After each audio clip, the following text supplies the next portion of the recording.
Buenas noches y sean todos ustedes bienvenidos a una nueva edición de nuestro Cineforo Kino Deluxe.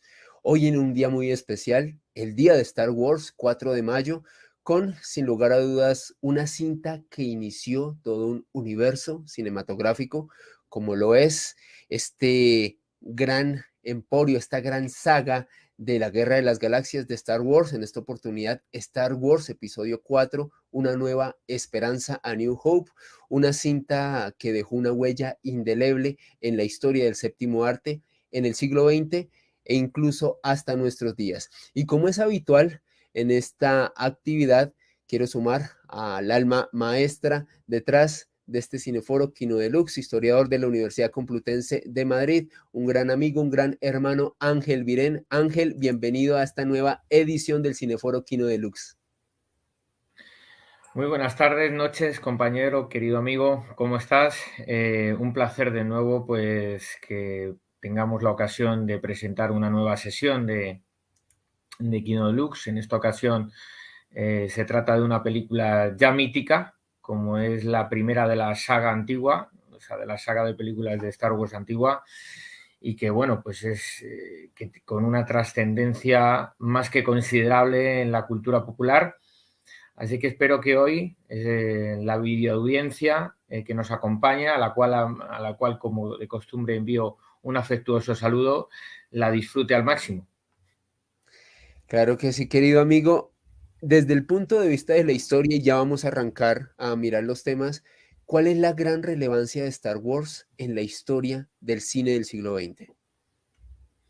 Yo creo que Star Wars, de una forma grandilocuente, pues hizo que el género fantástico, el género cinematográfico fantástico, que vinculado de alguna manera a cierto ámbito de la ciencia ficción, pues alcanzara cotas sin precedentes, ¿no? Y supuso un punto de inflexión, ¿no? La llegada de Star Wars, aparte de que a nivel sociológico, pues generó toda una oleada de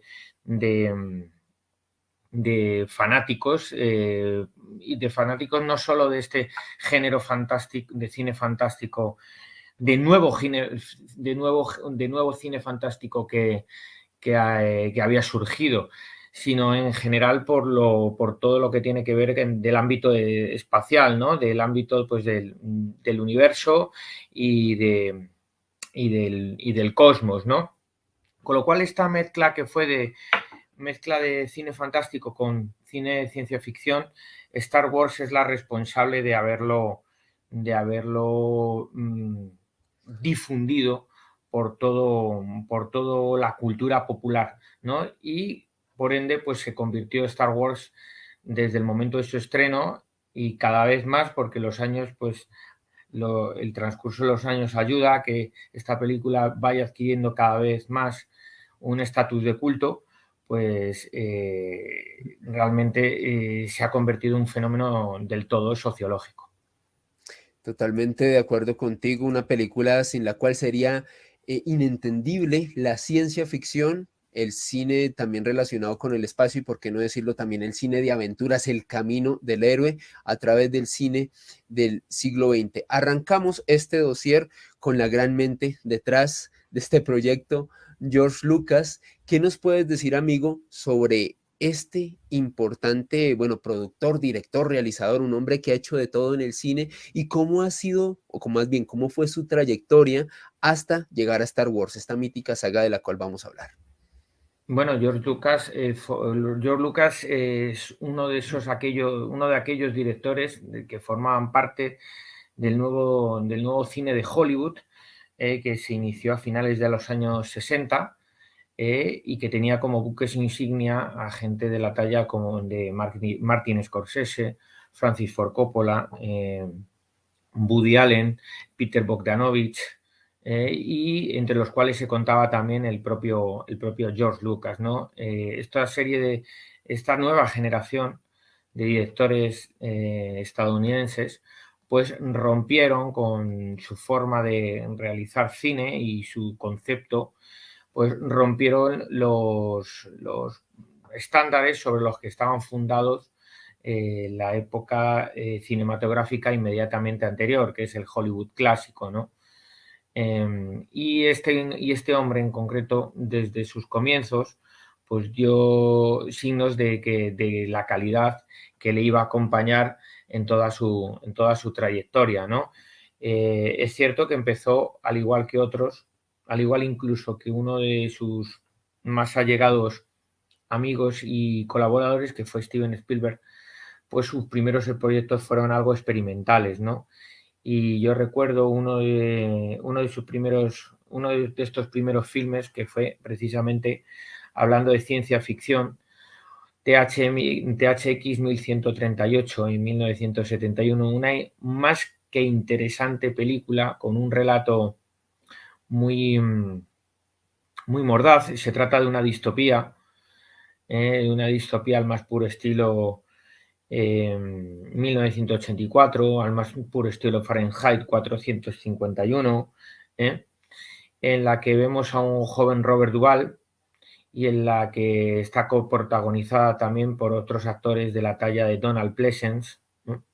Este fue el bautismo de fuego para George Lucas. La película no fue tanto un éxito de taquilla, pero sí de crítica, y ya el propio Lucas, que aquí en este fotograma le vemos durante el rodaje del citado filme, pues aquí Lucas ya tuvo su primer contacto con el cine de ciencia ficción, ¿no? Más tarde, como ya hemos dicho en la introducción de la sesión que estamos presentando hoy, pues más tarde la ciencia ficción se recontrará con el cine fantástico y con el cine de aventuras, y el resultado de ese brebaje será Star Wars, ¿no?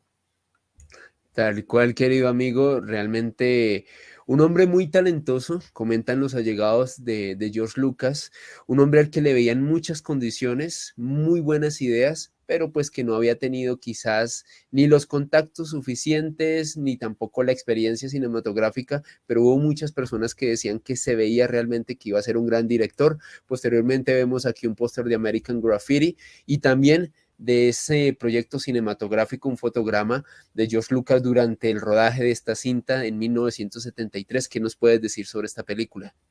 A diferencia de la anterior, esta sí que le acompañó ambos éxitos, el de crítica y el de taquilla, y American Graffiti se convirtió en todo un éxito, en todo un referente, pues para gran parte de la juventud, ¿no? Esta película incluso llegó a ser en algunos países del mundo más famosa que en los propios Estados Unidos. Es una película Wow. que, sí, por ejemplo, en España se volvió muy famosa esta película, ¿no? Quizás porque el relato de la misma tiene lugar durante los años 50 y 60, y realmente habla de la vida de los jóvenes de los finales de los 50 y principios de los 60. Claro que cuando se estrenó en el 73, la juventud de Estados Unidos ya era otro tipo de juventud que había experimentado, pues bueno, todas las revoluciones derivadas del 68. Pero bueno, en países como España, que todavía estaban en aquellos años del tardofranquismo y todavía era una sociedad un poco cerrada, todo todo lo que suponía el Estados Unidos de los 50 y 60 para la sociedad española era muy novedoso. Entonces, aquí en España tuvo mucho éxito. Tuvo mucho éxito. Aparte, bueno, pues la película también nos ofrece una interesante visión de la época Eisenhower en Estados Unidos, con todo lo que había, todo lo que llevaba, todo lo que conllevaba socialmente esa época, que era Sí. pues una gran prosperidad económica, el acceso a todo tipo de artículos de uso y consumo, la expansión de la sociedad de consumo propiamente dicha. Todo eso se ve muy bien en este interesante filme. Y bueno, pues también en el que también están presentes una serie de actores que a la postre se volverían famosos. Por ejemplo, sin ir más lejos, uno de los que vamos a hablar hoy, aunque ya lo hemos hecho en otras sesiones de este mismo espacio de Kino Deluxe, es Harrison Ford. Harrison Ford desempeña el papel de uno de los protagonistas, no de los principales, pero sí de los secundarios de esta película. Y hay otros, como por ejemplo, uno de los papeles también es desempeñado por el futuro director Ron Howard, que sí es uno de los protagonistas. Luego está Charles Martin Smith, que luego a la postre se haría famoso con intervenciones en otros filmes más tardíos, como por ejemplo Los Intocables. Es decir, sirvió para lanzar la carrera de algunos de sus protagonistas. Con este filme y con el anterior, del cual ya hemos hablado, pues George Lucas ya se había ganado un sitio en el nuevo Hollywood, ¿no? Tal cual. Y prácticamente un lustro después, bueno, casi un lustro después, este hombre emprende ese proyecto que lo llevaría al estrellato, que lo convertiría en un director inmortal, en una de las piezas claves para entender el cine del siglo XXI. Aquí vemos a George Lucas junto a Mark Hamill, Harrison Ford, ya mencionado también por su participación en American Graffiti, y también en el rodaje de precisamente la cinta que vamos a observar en esta oportunidad. También ahí está Peter Mayhew en este rodaje de A New Hope de 1977, esta cinta que, mira, te voy a contar una infidencia. Yo recuerdo que una persona que hoy en día ya tiene 70 años me comentó que asistió al estreno original de esta cinta en el 77, o sea, ya te imaginarás esa magia que debió haber sido esto. Y él me describía que cuando salió de la proyección, miraba al cielo y se imaginaba que gran parte de esa historia que le habían presentado en la gran pantalla era algo que ocurría en alguna parte de ese infinito y vasto cielo que él observaba. O sea, así fue el impacto del público que observó originalmente Star Wars en 1977, una época donde cintas de este tipo y la ciencia ficción desde luego no tenía tanta relevancia como la tiene hoy en día. ¿Qué nos puedes decir sobre este inicio, este proyecto de esta saga, aquí George Lucas en esta primera cinta de Star Wars? Hay algunos detractores de la figura cinematográfica de George Lucas que le achacan el haber sido tan poco prolífico a la hora de sus producciones cinematográficas, de estar muy distanciadas en el tiempo y luego ya a partir de los años 80 prácticamente desaparecer para dedicarse a labores de producción, no de dirección. Pero es que es verdad que George Lucas se caracterizó desde sus primeros pinitos como director de prestar mucha atención a todos los detalles que conlleva una producción, tomársela muy en serio, no hacerla rápido, sino tomarse el tiempo necesario para que sea una producción lo más perfecta posible. Por eso sus películas están muy distanciadas. Y no iba a ser menos con Star Wars. George Lucas se había leído con muchísima atención, con gran detalle, toda la saga de novelas de fundación del famoso escritor de origen ruso Isaac Asimov, ¿no? Sí. Y de ahí extrajo algunas conclusiones y algunas ideas para montar una historia que tuviese paralelismos con esta, ¿no? Con lo cual, es decir, las ideas de Star Wars hay que buscarlas un poco en aquella saga de novelas de Isaac Asimov. Pero lo que hizo George Lucas pues, es añadir mucho más cosas y poner una serie de ideas de su propia cosecha, ¿no? Entonces, todo esto pues le llevó una serie de años concebirlo, ¿no? Y no solo la escritura del guión y luego tener que otra vez que enmendarlo una y otra vez, sino también buscar hacer un casting muy detallado, es decir, buscar a los actores que más congeniasen con los papeles que iban a aparecer en la película. George Lucas al principio no tenía pensado que se iba a tratar de una trilogía, sino que fue algo fue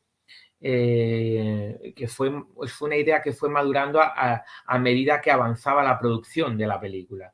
De decir, oye, pues una vez que la acabemos, quizás sea muy interesante hacer una segunda, tercera parte, precuelas, secuelas, ¿no? Entonces, todo esto llevó mucho Exactamente. tiempo. O sea, no es solo coger las ideas de fundación y Ujú, hacer un guión basado en las mismas, no, sino que ujú. George Lucas también tuvo una gran el guión de George Lucas no es calcado de las novelas, ni muchísimo Exactamente. menos, sino que le dieron una imagen general de lo que era, de lo que iba a ser el universo Star Wars, ¿no?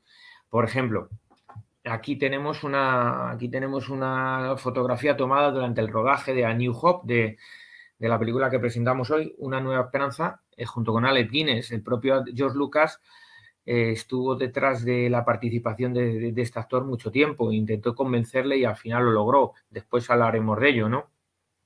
Fue una producción muy complicada, pero a George Lucas se le daba bien asumir todo este tipo de retos.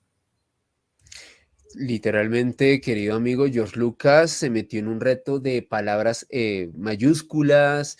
El momento en el cual grabó en Túnez se suscitó lo que algunos expertos comentan, una de las peores lluvias en los últimos 50 años hasta ese entonces en Túnez. O sea, imagínense esas Sí, dificultades meteorológicas. Luego, cuando la temperatura fue normal, los actores aquejando y sufriendo esas temperaturas altísimas del desierto tunecino donde se grabó, cargando trajes pesados y demás, realmente muy accidentada, así que no fue un reto minúsculo y sin embargo el hombre chapó, hizo una excelente producción. Antes de pasar al siguiente fotograma, recuerdo cómo en algunas anécdotas de rodaje se comentaba que George Lucas estuvo durante gran parte del mismo deprimido, se veía que el hombre estaba un poco compungido, sentía hasta cierto punto que muchos actores no solo principales, sino secundarios, no se estaban tomando muy en serio el film. De hecho, había personajes, gente relacionada con la producción que pensaron que iba a ser una película para niños fracasada, que no iba a tener mayor relevancia. Y obviamente esto al hombre lo hacía sentir mal porque él se lo tomaba en serio. O sea, realmente,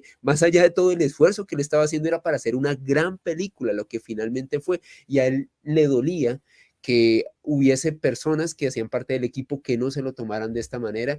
Así que realmente chapó por todo lo que hizo George Lucas a propósito y lo vemos junto al gran protagonista Luke Skywalker, Mark Hamill, durante el rodaje de esta cinta, realmente una pieza fundamental de lo que es Star Wars. Y aquí vemos este binomio tan exitoso, amigo Lucas, George Lucas con Steven Spielberg. ¿Qué nos puedes decir sobre en específico estos dos personajes tan importantes de quienes ya hemos hablado anteriormente aquí en Kino Deluxe? sí, sobre Steven Spielberg hemos hablado largo y tendido, así que hoy vamos a hacer una pequeña pincelada en lo que tiene que ver con esa relación tan estrecha que siempre mantuvo con George Lucas, ¿no? Bueno, George Lucas cuando obtuvo tanto éxito y tanto reconocimiento por la primera película desde el punto de vista de la fecha del estreno de la saga Star Wars, que fue Una Nueva Esperanza en 1977, ese es el momento, ese es el punto de inflexión para que George Lucas decida a partir de ese momento dedicarse única y exclusivamente durante un montón de tiempo de ahí en adelante a la producción, ¿no? Y es en ese preciso momento también que empieza a colaborar con su viejo amigo Steven Spielberg. Steven Spielberg está también experimentando uno de sus mejores momentos. Venía de haber obtenido un éxito tremebundo con Tiburón en el año 75, había estrenado el mismo año de Star Wars, se estrenó otro clásico de la ciencia ficción, en este caso con menos dosis de cine fantástico, que es Encuentros de la tercera fase o de tercer tipo, y ya Spielberg ya estaba prácticamente metido en todo lo que tenía que ver con la producción de la futura saga de películas de Indiana Jones, ¿no? Para la cual pues quiso tener a George Lucas al lado como productor, que se le daba especialmente bien. Y precisamente uno de los puntos a los que se debe el gran éxito de la trilogía del arqueólogo, de nuestro arqueólogo favorito, Indiana Jones, es precisamente que George Lucas estaba por detrás de todo el proyecto de Spielberg, ¿no? La relación entre ambos, entre Spielberg y George Lucas, se estrechó muchísimo en los años 80, y George Lucas pues también estuvo embarcado en otros proyectos de cine fantástico y de ciencia ficción en los años 80, al igual que Spielberg. Hubo un momento que Spielberg y Lucas era como un binomio indisociable, ¿no? O sea, no se podía, indisoluble, ¿no? Y así ha sido hasta el momento. Si bien ambos directores pues ahora han bajado es decir, su producción cinematográfica, ¿no? O su participación en el cine, pero en los años 80 estos dos nombres eran asociados de todo al éxito completo dentro de lo que es el séptimo arte, ¿no? En términos de taquilla, y recordar que también las películas de Spielberg, al igual que las de Lucas, no es solo taquilla, sino que también son películas de la mayor parte de ellas de gran calidad, ¿no? Y que finalmente en el caso de Spielberg llegaron a tocar diferentes géneros. Exactamente. Muy polifacéticos, unos monstruos en la historia del cine. A propósito, esta cinta ya la proyectamos en una anterior edición de Kino Deluxe, Uy, sí, Indiana claro, Jones y el Templo fue Maldito. estupendo hablar de Indiana Jones y de sus tres primeras grandes aventuras, ¿no? La, la- Cinematográficas. la pasamos muy bien en esa trilogía, así que muchas gracias a las personas que nos acompañaron en esta filmación. Y nos vamos, amigo, con una persona también fundamental para entender el éxito de Star Wars, de esos héroes tras bastidores que hacen parte de la producción, el gran productor Gary Kurtz, un hombre quien había hecho parte también de American Graffiti, esta cinta del 73, junto a George Lucas, y un hombre también muy importante durante el rodaje de Star Wars, Una Nueva Esperanza o A New Hope. ¿Qué nos puedes decir sobre este productor, amigo?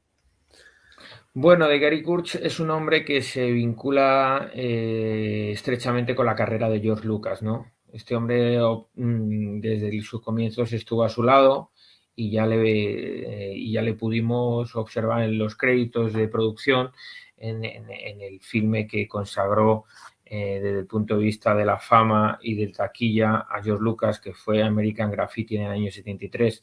Él estuvo detrás también de la producción de la saga de las secuelas de la propia Star Wars.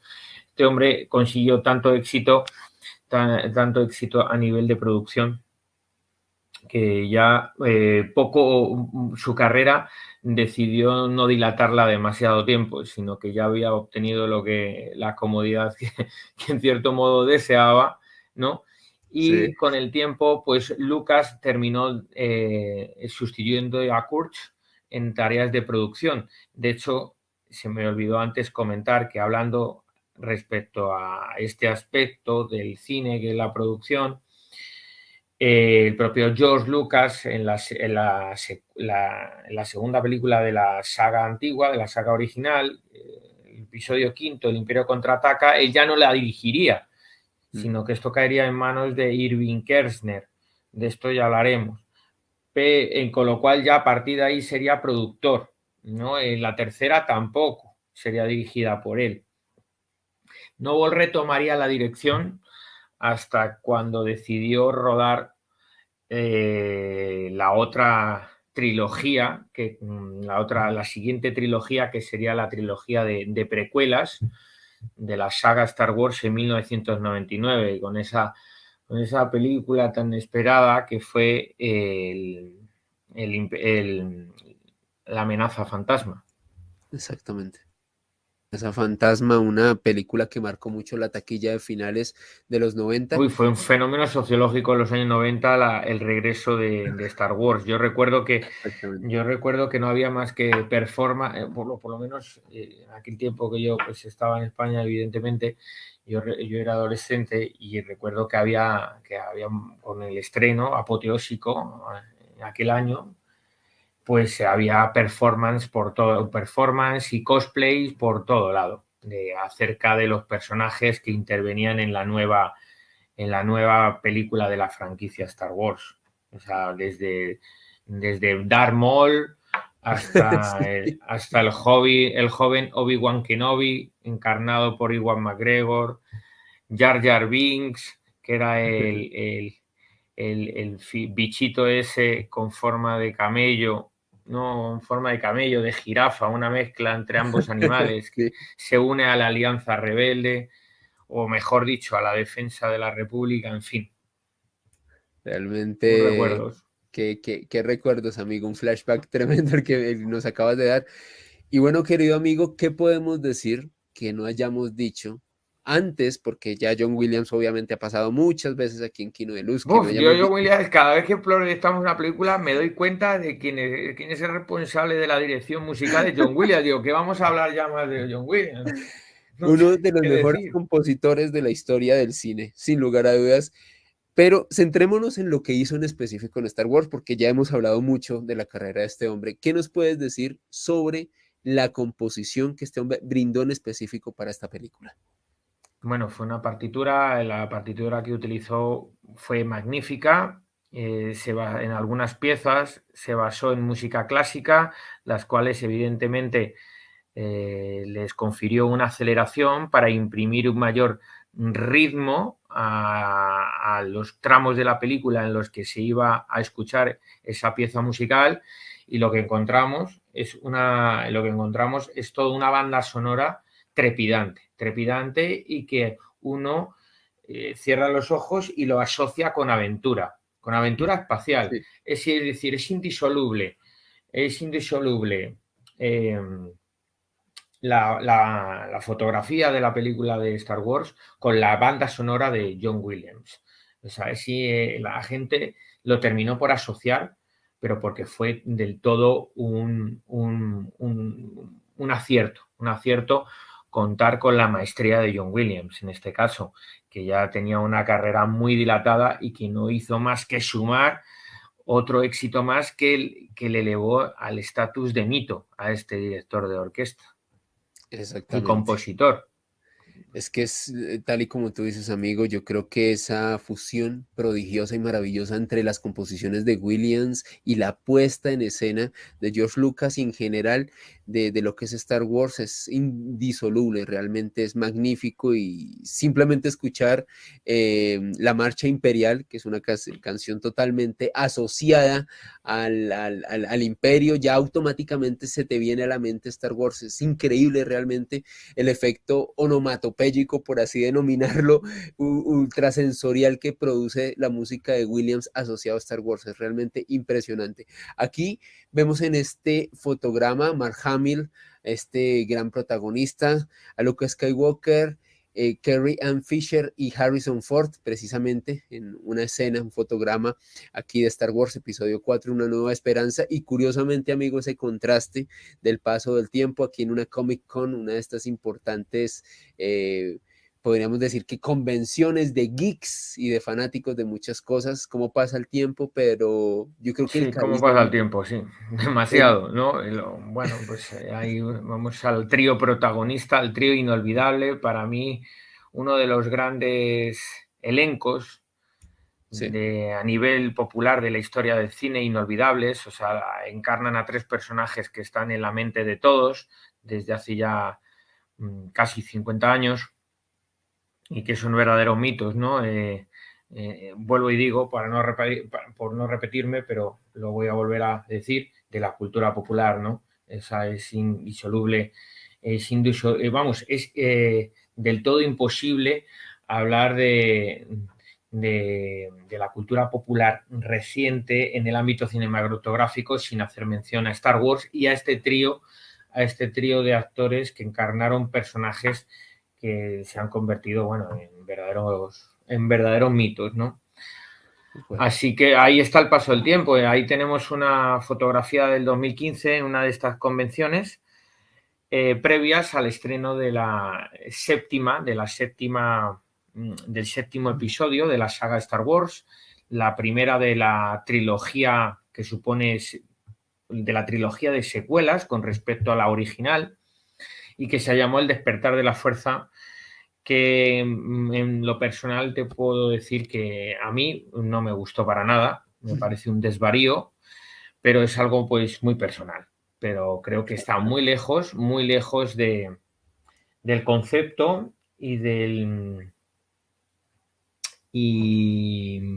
concepto y de la emoción que pudieron y que todavía transmiten las películas originales de la saga.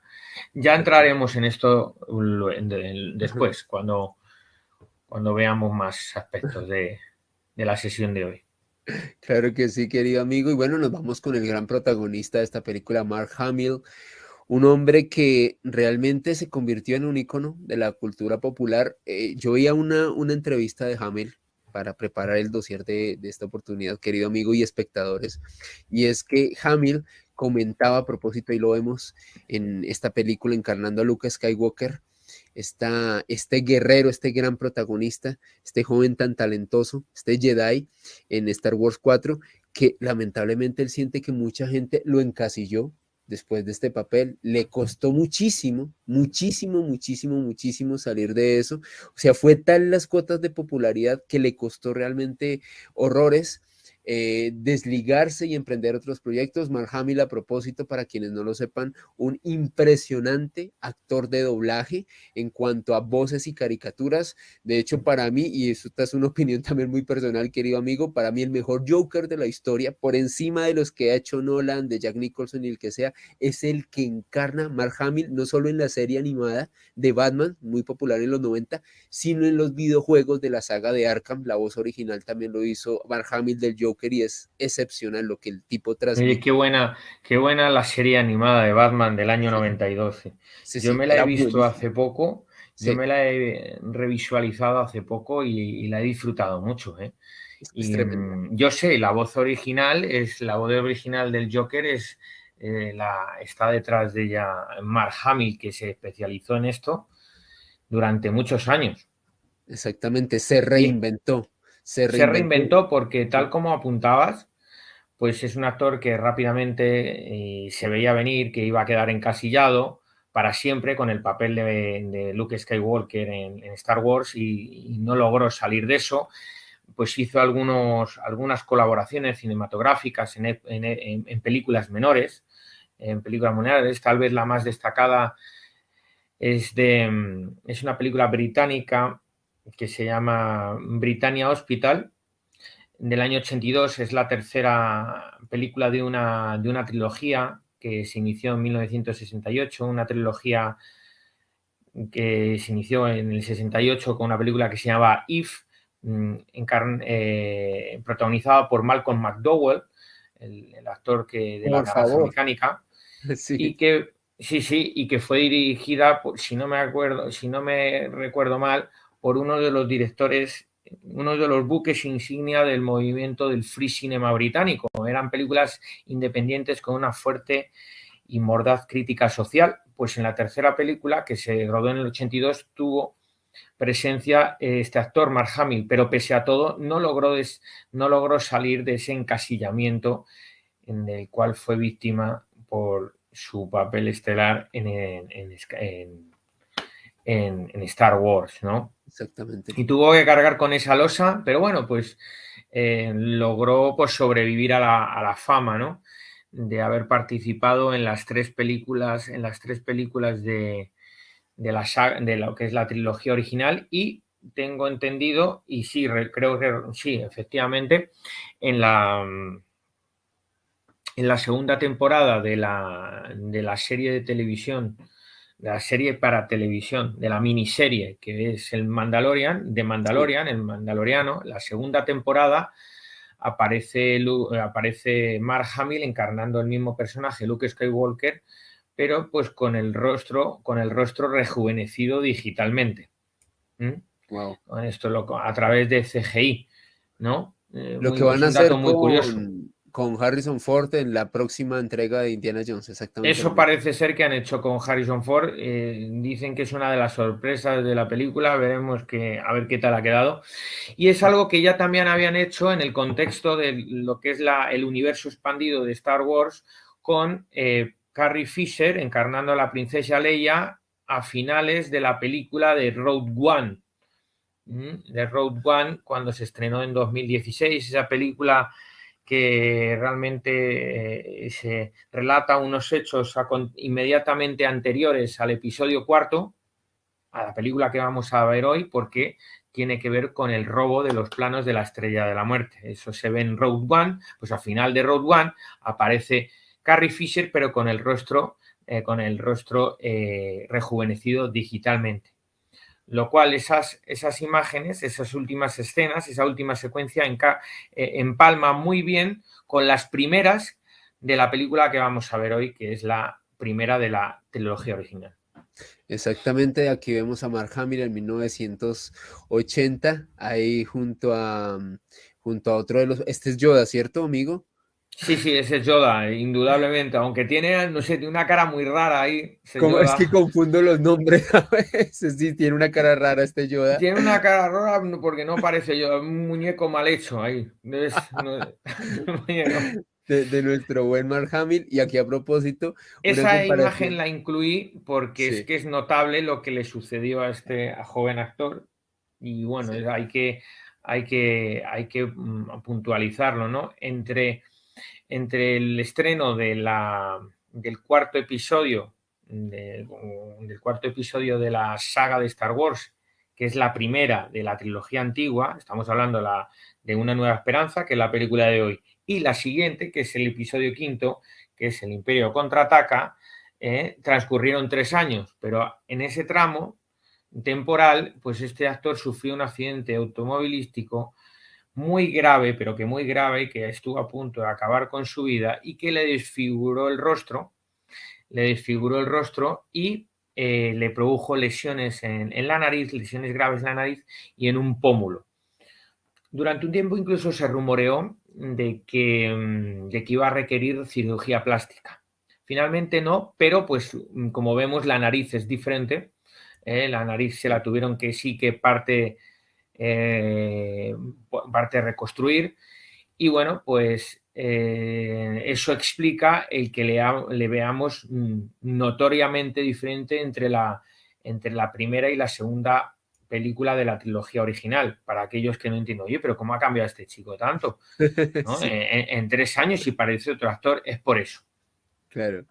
Y una importante puntualización, querido amigo. Y bueno, y aquí lo vemos precisamente en el episodio séptimo, El despertar de la fuerza de 2015, obviamente ya con el paso de los años, de las décadas, nuevamente interpretando a Luke Skywalker, pero sin lugar a dudas, decirlo tristemente, me parece un actor subvalorado y que lamentablemente en Hollywood, y también, ¿por qué no decirlo? Los fans no le permitieron salirse de ahí porque también el fandom de Star Wars a veces es bastante fuerte y Sí, es que como el complejo. friquismo dentro de la saga de Star Wars llega a límites insospechados. O sea, hay Exactamente. gente que se pasa de fanática y se vuelve talibán. Sí, sí.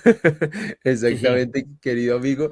Y nos vamos con, bueno, un actor del cual hemos hablado también mucho en reiteradas sesiones de Kino Deluxe, Harrison Ford, toda una gran figura de la cultura popular, un hombre realmente que nos ha traído algunas de las interpretaciones más emblemáticas del cine en los últimos 50 años. A propósito, aquí en American Graffiti, esta película de la cual ya hablamos no solamente en esta sesión, sino en anteriores oportunidades, este Sí. papel que realizó junto a George Lucas.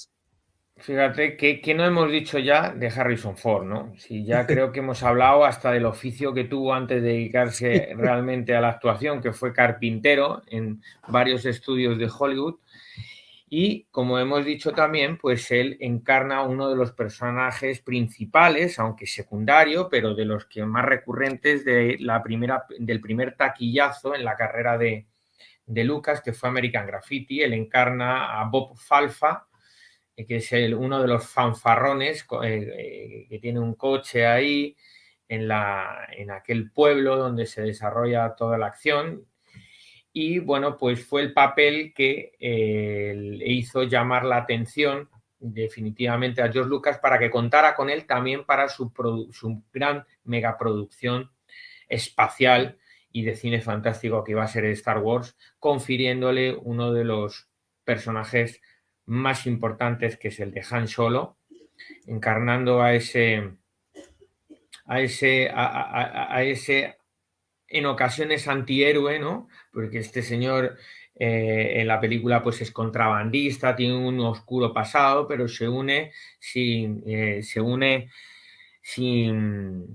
sin mayores dilemas en un determinado momento a la Alianza Rebelde, ¿no? A la Exactamente. lucha contra el Imperio Galáctico, ¿no?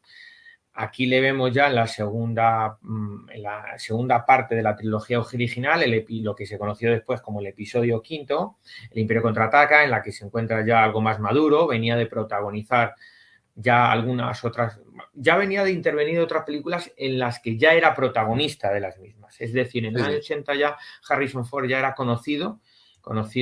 por lo cual esto condujo a que que el sueldo, el salario que se le iba a asignar en la película iba a ser bastante más grande, ¿no?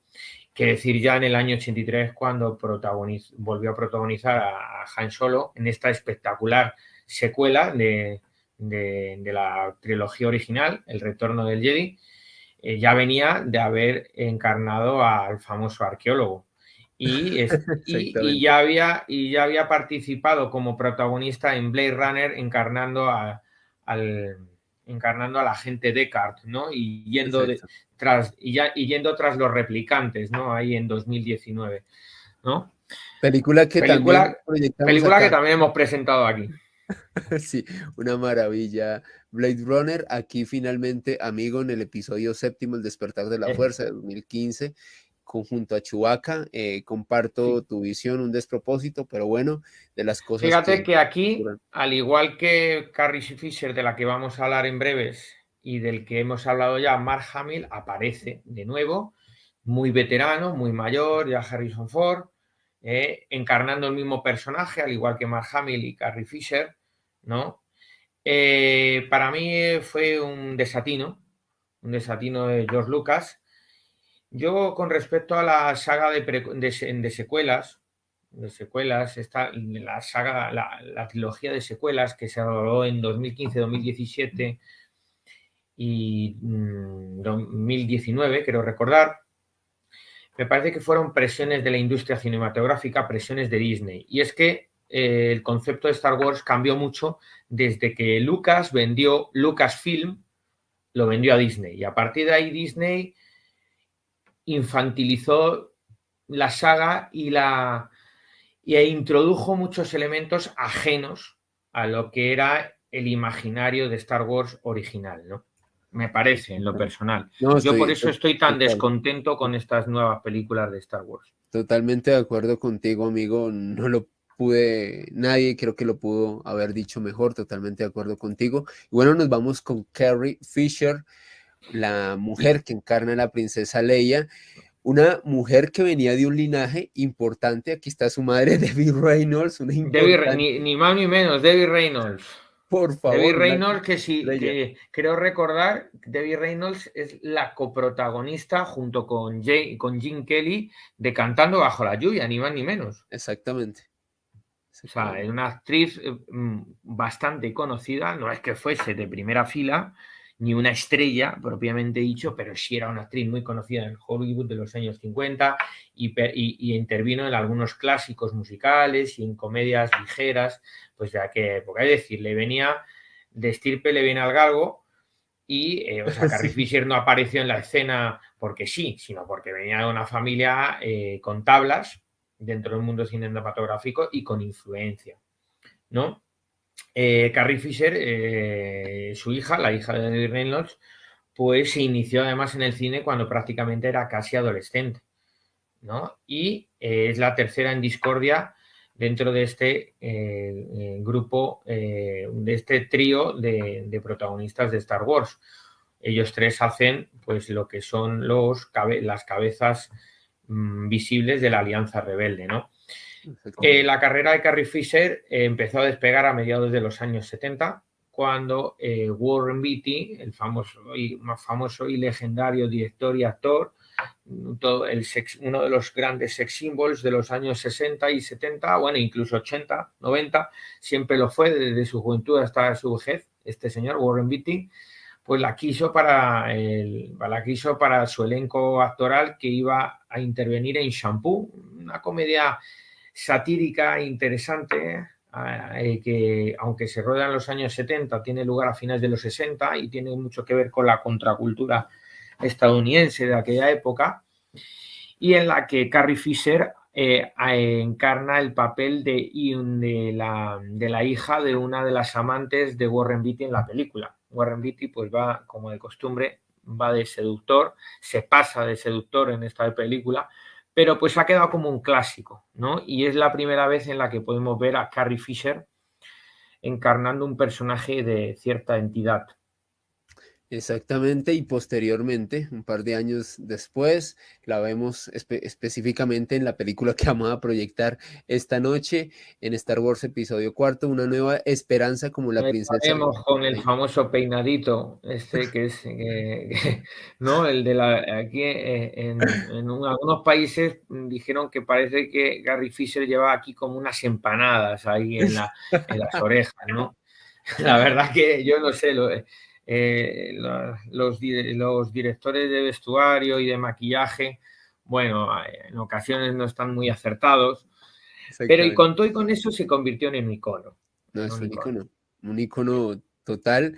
Y aquí la vemos precisamente 3 años después junto a John Belushi, Dan Aykroyd en The Blues Brothers de ¿Te los acuerdas de 80. este título? ¿Te acuerdas de este título? No, no, no lo he visto, amigo, no lo he Pues visto. está muy bien porque es divertida y a mí los musicales generalmente me aburren, pero hay Eh, algunos que se salvan, algunos clásicos y otros modernos que se salvan. Uno de ellos es este. Es divertida la película y además tiene la particularidad de que se encuentra entre el elenco de actores que la protagonizan el famoso John Belushi, que es el hermano mayor de James Belushi, de sí, este tipo que hizo Alerta Máxima no, este tipo que hacía películas de acción en los 80-90, todavía está por ahí vivo, James Belushi. sí. Este es su hermano mayor, que murió poco después del rodaje de esta película que le dio tanta fama. Y el famoso Dan Aykroyd. Dan Aykroyd, como todos nuestros seguidores ya sabrán a estas alturas, muy probablemente, pues es uno de los cazafantasmas, es uno de los Exactamente. protagonistas de cazafantasmas, es Ray. Ray en las famosas dos películas, ¿no? Cinematográficas de los cazafantasmas, ¿no? Y un actor Exactamente. muy recurrente en las comedias ligeras americanas de los años 80, ¿no? Pues ahí estaba Carrie Fisher, se dejó ver en este musical tan animado que recomiendo a toda la videoaudiencia. Película recomendada de Blues De los Blues Brothers, Brothers, ¿no? por favor. Que tenían una música demoledora, ¿no? Una mezcla de blues ahí de blues rápido y que se vincula con los inicios del rock and roll norteamericano en los años 50, ¿no? Exactamente, una maravilla esa época musical. 6 años después, a Carrie Fisher junto a en Anna y sus hermanas, película del 86. ¿Qué nos puedes decir sobre este film? Pese que Carrie Fisher, pues también, al igual que Mark Hamill, intentó diversificar su carrera cinematográfica y sus papeles dramáticos, pero pues también quedó encasillada, ¿no? Y al final, pues, se terminó convirtiendo en una actriz del todo secundaria, para la cual algunos directores la querían como para que diese un poco más de cohesión al reparto, ¿no? Y ese es el caso de Hannah y sus hermanas, pese a que ella es una de las hermanas en esta película, dirigida por Woody Allen en 1986, pero realmente eh, ella en ningún momento de la película lleva un papel, digamos, protagonista, ¿no? Digamos, protagonista, sino que es como, no es que sea una mera figurante, pero vamos a ver, o sea, ya se notaba que la carrera de Carrie Fisher no iba a ser la de protagonista de películas, ¿no? Sino de la de actor de reparto y con mucho, ¿no? Sí, Sin embargo, pues bueno, en esta película, ya a estas alturas, es uno de los filmes más aclamados de Woody Allen. Es de mis películas favoritas de Woody Allen. No es exactamente una comedia, es una especie de tragicomedia devenida en drama, pero bueno, pues ahí dejó su impronta Carrie Fisher. Carrie Fisher. Y un par de años después, bueno, 3 años después, junto a Tom Hanks, qué joven se ve ahí Tom Hanks con... Sí, claro, está Tom Hanks ya, bueno, aún ya había iniciado su carrera antes, pero estaba joven todavía, eran sus sí, sí. comienzos.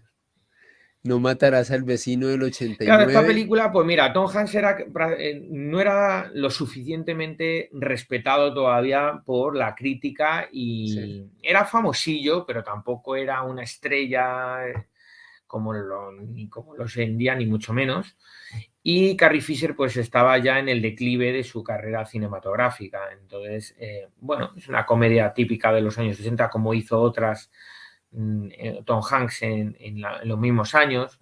Recuerdo la de 1, 2, 3 Splash, Esta casa es una ruina, Despedida de soltero, Socios y sabuesos, tiene Dos sabuesos despistados, pues en la misma línea, ¿no? Un actor que emergía con fuerza, que Tom Hanks, que se consagraría como gran actor en papeles de drama en los años 90, y una actriz, por desgracia, en declive. Fue por estos años en que Harry Fisher empezó porque es algo que estuvo presente ya a lo largo de su vida hasta su muerte, empezó como una fuerte adicción a las drogas y al alcohol, sobre todo a exactamente. la cocaína, y la cual pues le fue muy difícil desintoxicarse. Su carrera ya tocó fondo cuando en los años 90.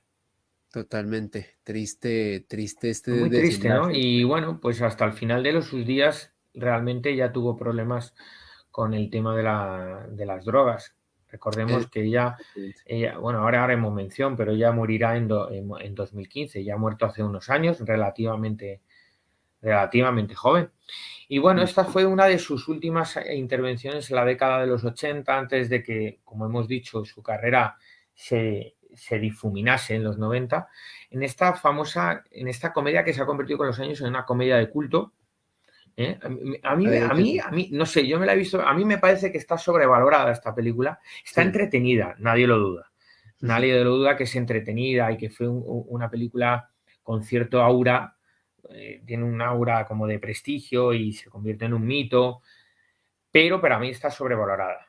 Lo que esta película nos deja es esta intervención de Carrie Fisher, pero sobre todo pues la pareja de protagonistas que son Billy Crystal y Meg Ryan, que Meg Ryan era una actriz que en cierto modo estaba empezando en aquella época. Exactamente. Una buena comedia, una comedia clásica, ya, Sí. porque es clásica, de Bob Reiner, ¿no? Un director para mí que tiene otros títulos mejores y muy respetado. Tal cual. Para mí esta es una película de escenas. No, no me gusta del todo, pero hay algunas escenas que siempre me divirtieron mucho. Cuando Harry encontró a Sally del 89. Y bueno, aquí la vemos nuevamente junto a otro de los actores que ya hemos mencionado, Harrison Ford, en el episodio séptimo, El despertar de la fuerza de 2015. Claramente el paso de los años evidente en ambos intérpretes. Y Poco después del rodaje y del estreno sí, de esta película es cuando tiene lugar el deceso de Carrie Fisher.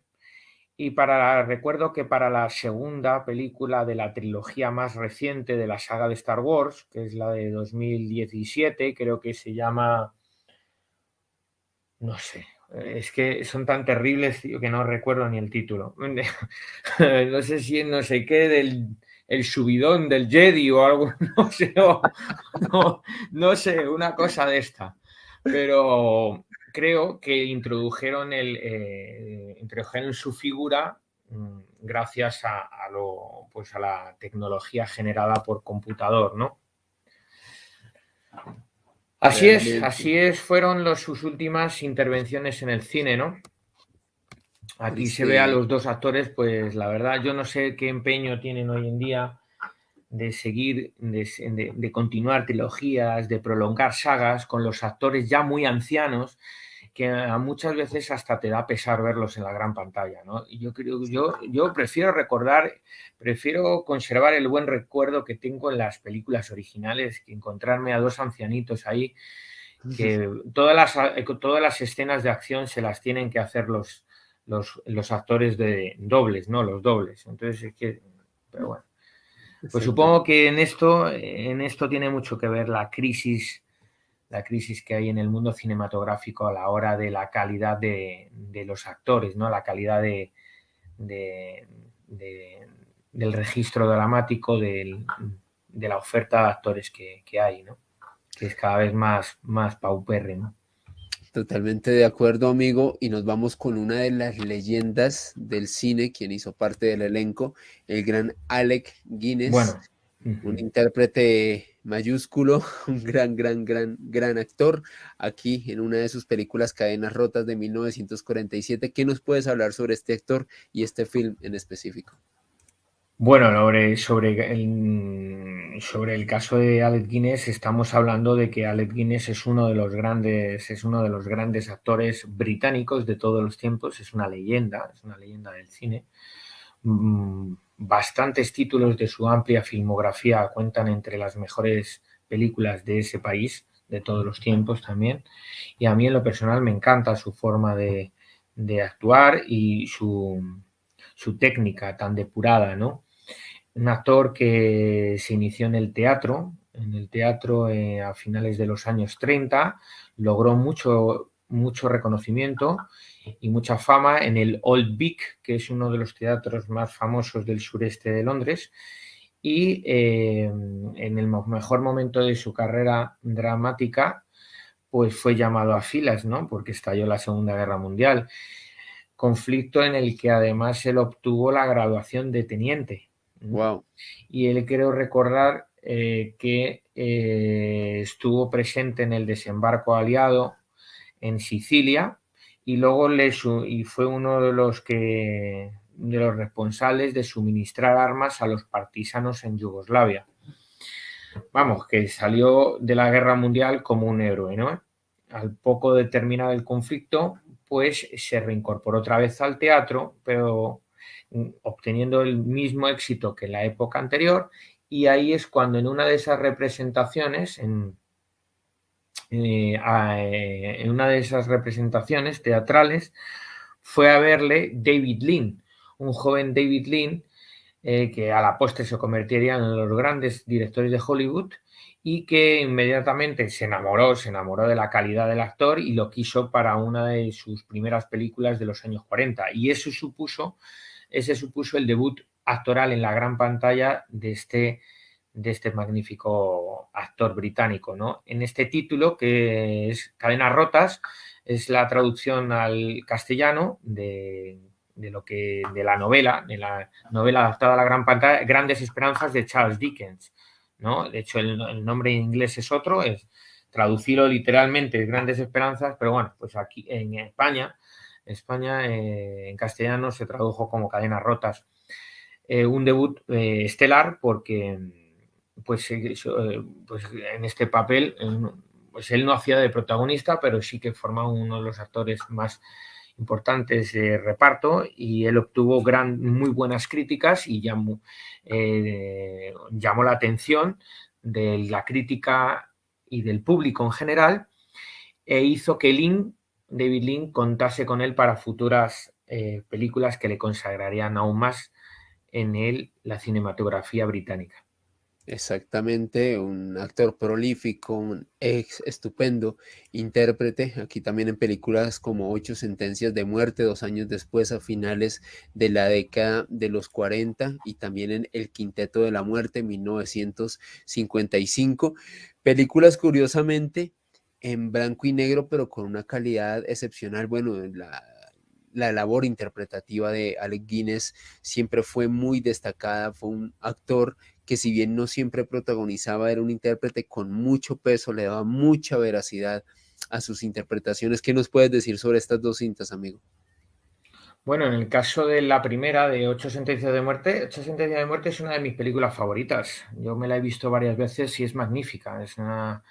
Mira, aquí Alec Guinness encarna 8 papeles diferentes, en los Qué cuales bestialidad, qué 8 papeles bestialidad. diferentes, algo que solo sería igualado tiempo después por otro actor británico que, curiosamente, el propio Guinness había influenciado, que era Peter Sellers, del cual hablaremos a continuación, porque coincidirían en un filme, y desempeña cada cual mejor el papel que desempeña Alec Guinness en esta formidable película que obtuvo mucho éxito tuvo mucho éxito de taquilla, pero más aún de la crítica. Es uno de los títulos más depurados.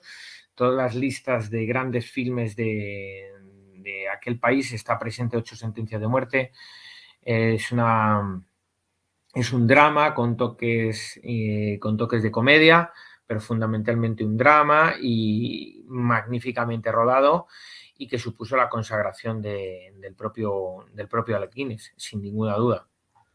Es que es impresionante, amigo, 8 papeles diferentes en la misma película y realmente no solo con la interpretación, el maquillaje, o sea, el tipo es un monstruo, o sea, lo que hizo en esta película es increíble.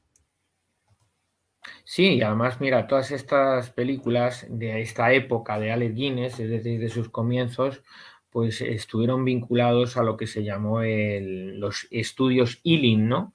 Los estudios Ealing era una compañía de producción y proveedor de facilidades de películas y de televisión, localizado en Londres, ¿no? De hecho, pues ellos mismos aseguran que son el estudio fílmico más antiguo del mundo y se especializó en comedias. Los estudios Ealing le dieron la oportunidad a Alec Guinness de demostrar su talento en el registro dramático, en el ámbito de la comedia. Tal cual, impresionante realmente lo que hizo Alec Guinness en esta película. Luego en El Quinteto de la Muerte, ¿qué nos puedes decir sobre esta cinta? Bueno, esta es otra de las grandes películas británicas de la misma época, también de los estudios Ealing, que hoy en día es considerada un clásico de culto, y cuando la vean nuestros seguidores de la videoaudiencia, pues ya seguramente nos den la razón. El título original son los Lady Killers.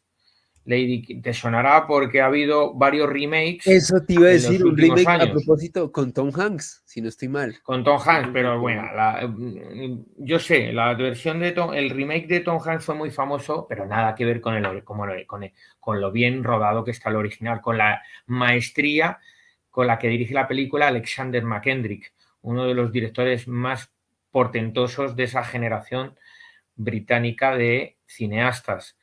En esta película, ahí vemos al elenco protagonistas, pues vemos al propio Guinness a un lado, abajo a la izquierda, pero arriba de pie tenemos a Herbert Lom, que luego años después sería muy conocido por ser el jefe del inspector Clouseau en la saga de las películas de la Pantera Rosa, el famoso jefe suyo, el jefe Dreyfus, para los que son aficionados a la Pantera Rosa, y al lado tenemos al propio inspector Clouseau, a quien encarnaba el inspector Clouseau en la Pantera Rosa, que es Peter Sellers. Sí. Justo en el medio de pie a Peter Sellers, que luego, bueno, Peter Sellers actor británico que se convertiría en toda una leyenda de la comedia en los años 60, no solo encarnando al inspector Clouseau, sino en otros títulos inolvidables, como por ejemplo Teléfono Rojo, Volamos hacia Moscú, que en muchos países se tradujo como Doctor Strangelove, ¿eh? Y es en esa película donde además Peter Sellers encarna muchos personajes en la misma película, cosa que ya hemos dicho que había hecho con anterioridad el propio Alec Guinness. De ahí tomó la idea Peter Sellers, ¿no? Esa película de Doctor Strangelove, aparte de encarnar tantos personajes, pues es una película que tiene como trasfondo la Guerra Fría. Es una sátira muy negra sobre el tema nuclear, ¿no? Y bueno, otras películas inolvidables como Bienvenido Mr. Chance o el propio Guateque, ¿no? De Party en el año 68. O sea, Peter Sellers. Y el propio Peter Sellers dijo que bebió mucho de la influencia y de las lecciones a la hora de actuar que le había suministrado el propio Alec Guinness. Tal cual. Y ahora vamos a hacer un repaso a través de la filmografía en color del gran Alec Guinness. Aquí lo vemos en El Puente sobre el río Kwai, película del 57. ¿Qué nos puedes decir sobre esta peli, amigo? Bueno, quizás este ya sea un título que a nuestra videoaudiencia le puede sonar algo más. Es un título ya rodado en color. Aquí está dirigido Guinness otra vez por David Lean. David Lean quiso tenerle, por supuesto. El propio David Lean dice que era su actor fetiche, era su actor el amuleto para que sus películas fueran un éxito, y esta no iba a ser menos. Hoy en día, El puente sobre el río Kwai supone todo un clásico del cine bélico, En lo personal no es de mis favoritas, pero pues se ha convertido en un clásico, sí o sí, ¿no? Desde la música, la fotografía y el famoso puente, que el puente termina siendo el verdadero protagonista de la película, el famoso puentecito que tienen que construir sobre el río. Alec Guinness encarna al coronel Jack Nicholson, para el cual la construcción del puente supone ya un motivo de orgullo personal y una auténtica obsesión, mientras que el otro protagonista del filme, el famoso actor norteamericano William Holden, es el que tiene la misión de volarlo, de dinamitarlo para perjudicar las líneas de comunicaciones del Imperio japonés durante la Segunda Guerra Mundial, ¿no? Entonces ahí se ve muy bien cómo los japoneses tratan a los prisioneros británicos, aunque hay cierta parte de propaganda, pero la película no está mal. Sin embargo, en lo personal se me hace un poquito pesada, pero indudablemente es uno de los momentos más sublimes de la carrera cinematográfica de Alec Guinness. Tal cual, aquí posteriormente lo vemos en Lawrence of De hecho, de creo Arabia. que después, de hecho, creo recordar que aunque Alec Guinness ya tenía en su haber varias nominaciones a mejor actor principal en Sí. los Oscars, no había ganado ninguna y tuvo que ser hasta esta película del puente sobre el río Kwai cuando la Academia ya se lo otorgó. ¿Y qué nos puedes decir sobre su papel en Bueno, Lawrence de Arabia? bueno, otro exitazo a nivel de crítica y a nivel de público. Esta es una de las películas que me gustaría que aquí en nuestro espacio de Quinio Deluxe proyectáramos en alguna ocasión. Es de mis películas favoritas. Es una gran película de aventuras y cine histórico juntos. Y bueno, pues en esta película protagonizada por un inolvidable Peter O'Toole, encarnando a Lawrence de Arabia, pues hace un papel estelar también al Guinness, encarnando al rey Faisal, que era el rey de Irak en aquella época, el que lideraría la revolución árabe para socavar el dominio del Imperio Otomano en el Próximo Oriente. Hace un papel magistral. Nadie más que él podía haber encarnado a este soberano árabe, ¿no? Y bueno, la película en sí es posiblemente la mejor de toda la filmografía de David Lean y pues fue recompensada por la Academia con una lluvia de Oscars. Me parece que ganó 7 o una barbaridad, pero y se quedaron cortos. Es uno de los mejores filmes de la década de los 60, no solo británico, sino a nivel cinematográfico mundial. Un tremendo clásico de la historia del cine, posteriormente junto a James Mason en La caída del Imperio Romano, 2 años después, película del 64. ¿Qué nos puedes decir sobre esta La cinta? caída del Imperio Romano fue uno de esos clásicos de cine histórico de los años 60, una de esas superproducciones de romanos que se rodaron curiosamente en España. España en aquel tiempo eh, daba unas garantías muy interesantes desde el punto de vista económico para que los directores de Hollywood rodasen allí. Y efectivamente, al igual que otras superproducciones, la caída del Imperio Romano, que pues cuyo pues, eje argumental pues tiene lugar durante los últimos durante las últimas centurias del imperio, cuando el imperio entra en decadencia, a partir de la muerte del emperador Marco Aurelio, que es el que encarna además a Alec Guinness, Marco Aurelio, el emperador Marco Aurelio, pues se rueda muchas de las escenas, varias de las secuencias se ruedan en la Sierra de Madrid. En la Sierra de Madrid, ahí. Wow. Y bueno, pues la película en sí tiene un gran elenco y me resulta curioso porque los que nos ven, la videoaudiencia, quizás hayan visto un título que se asemeja un poco a este en los tiempos más recientes entre comillas. Por ejemplo, Gladiator, esa película de Ridley Scott y protagonizada por Russell Crowe, más o menos tiene lugar en la misma época que la caída del Imperio Romano. De hecho, Marco Aurelio, el papel de Marco Aurelio en la película de la que estamos hablando lo encarna Alec Guinness, mientras que en la de Gladiator lo encarna Richard Harris. El hijo de Marco Aurelio en Gladiator es Sí. Cómodo, encarnado por Joaquin Phoenix. Más que nada, pues para que la gente sepa que estamos hablando de la misma época histórica. Exactamente.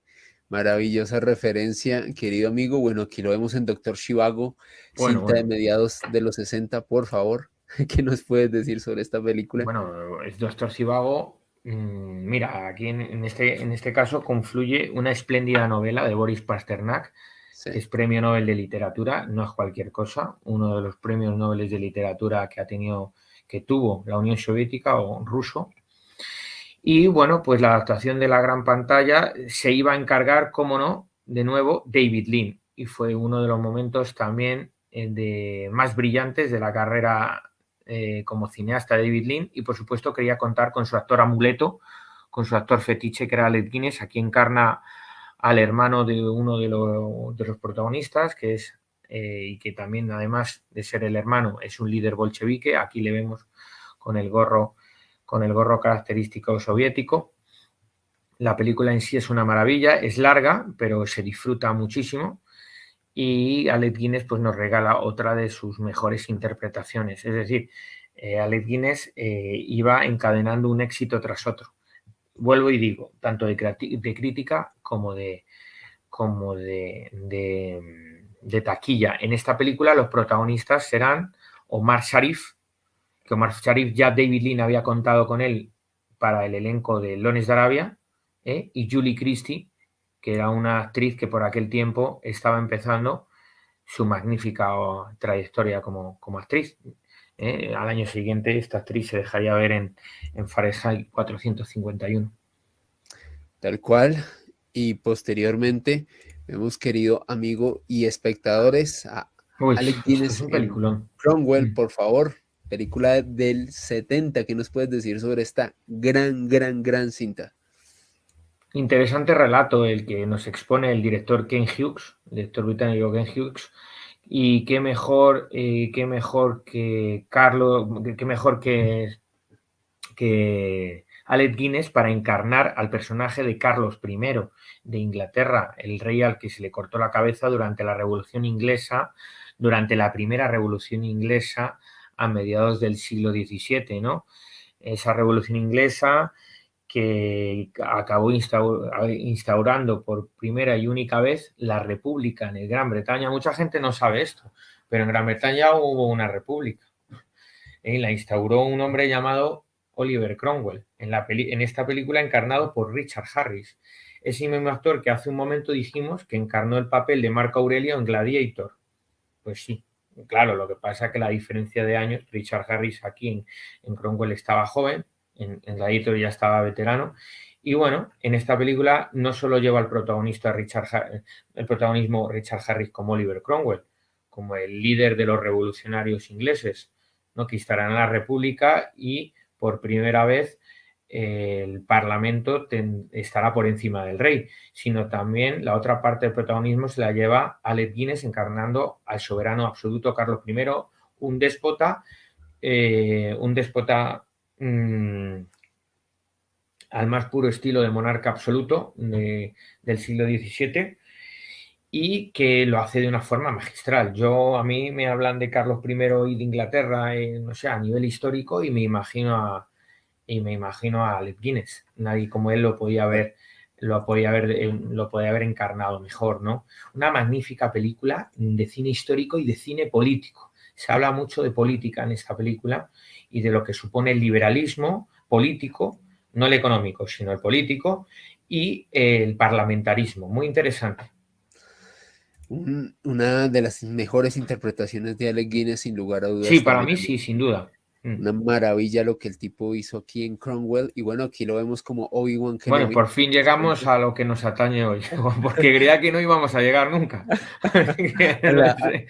a la cinta que nos atañe esta noche, Obi-Wan Kenobi, este gran maestro de Luke Skywalker aquí en Una Nueva Esperanza. Y bueno, aquí lo vemos Aquí la desde teníamos en luego dos con fotogramas, ahí sin capucha, que es el momento en que recién se encuentra Luke con él. No doy más detalles, aunque bueno, pues esta película la habrá visto ya tantas veces la gente, pero igual, no quiero despotricarla, no quiero despedazarla para quien la vea por primera vez.